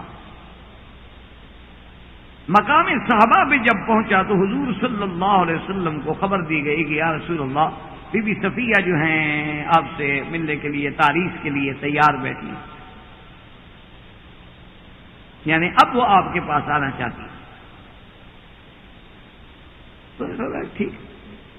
تو بی بی صفیہ کو ام انس بن مالک رضی اللہ تعالی عنہ نے جا کے تیار کیا حضور صلی اللہ علیہ وسلم کے لیے، کہ جیسے بھی دلہن کو تیار کیا جاتا ہے. اس وقت کیا ہوتا تھا؟ بھی تیل لگا دیا.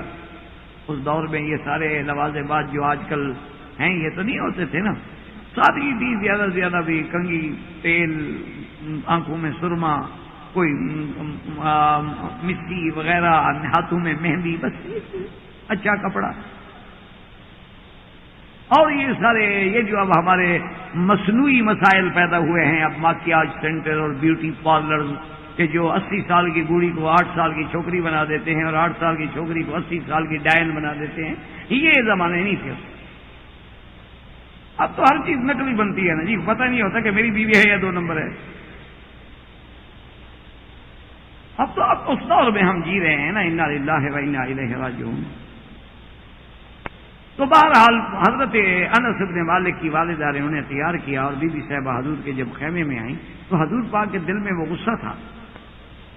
حضور نے فرمایا کہ میں نے تو تمہیں جبر نہیں کیا کہ میری بیوی بنو، تو تم نے جب پہلی دفعہ میں نے بلایا تو کیوں انکار؟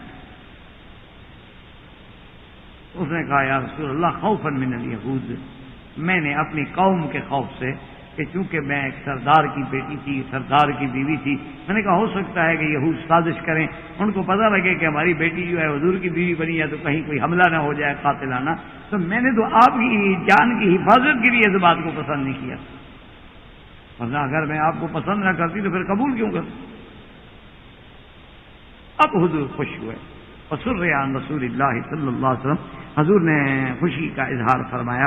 اور اس کے بعد حضور نے دیکھا تو ان کے چہرے مبارک پہ ایک نشان تھا. حضور نے فرمایا کہ کیونکہ بی بی صفیہ کو اللہ نے بڑا جمال دیا،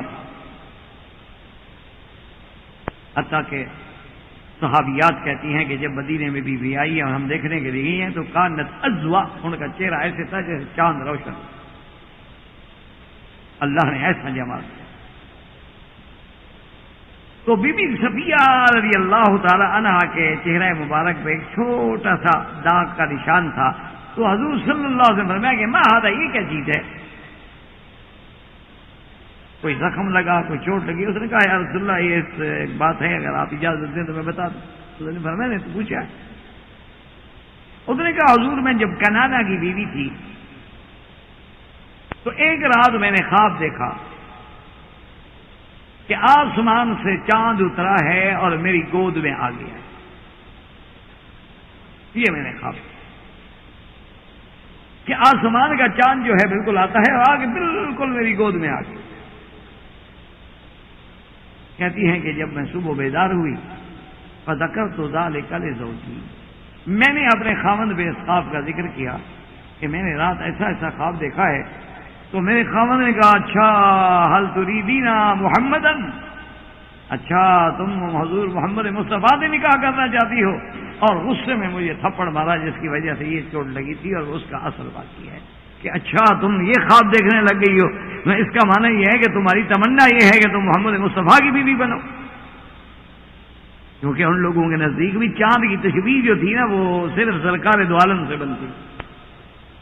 اسی لیے بی عائشہ رضی اللہ تعالی عنہ بھی فرماتی ہے نا کہ میں نے بھی خواب دیکھا کہ آسمان کا چاند اترتا ہے اور میرے حجرے میں آ کے غائب ہو جاتا ہے، پھر دوسرا چاند اترتا ہے وہ بھی حجرے میں آ کے غائب ہو جاتا ہے، پھر تیسرا چاند اترتا ہے، وہ بھی میرے حجرے میں آ کے غائب ہو جاتا ہے، تو میں حیران ہو جاتی ہوں، میری نیند کھل جاتی ہے۔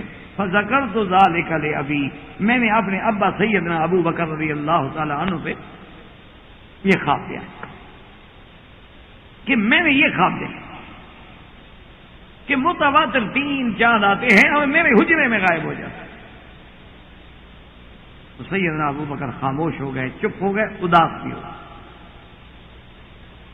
تو بی بی عائشہ فرماتی ہے کہ میں خاموش رہی جب سب سے پہلے سرکار دو عالم رحمت دو جہاں سیدنا محمد رسول اللہ صلی اللہ علیہ وسلم کی وفات مبارک ہوئی اور حضور میرے حجرے میں ہی دفن ہوئے، تو حضرت ابو بکر میرے ابا روتے ہوئے آئے اور کہا کہ عائشہ ھذا اول قمر من اقمارک، وہ جو تم نے چاند دیکھا تھا نا تمہارے حجرے میں آئے گا، آج پہلا چاند تو تمہارے گھر میں آ گیا۔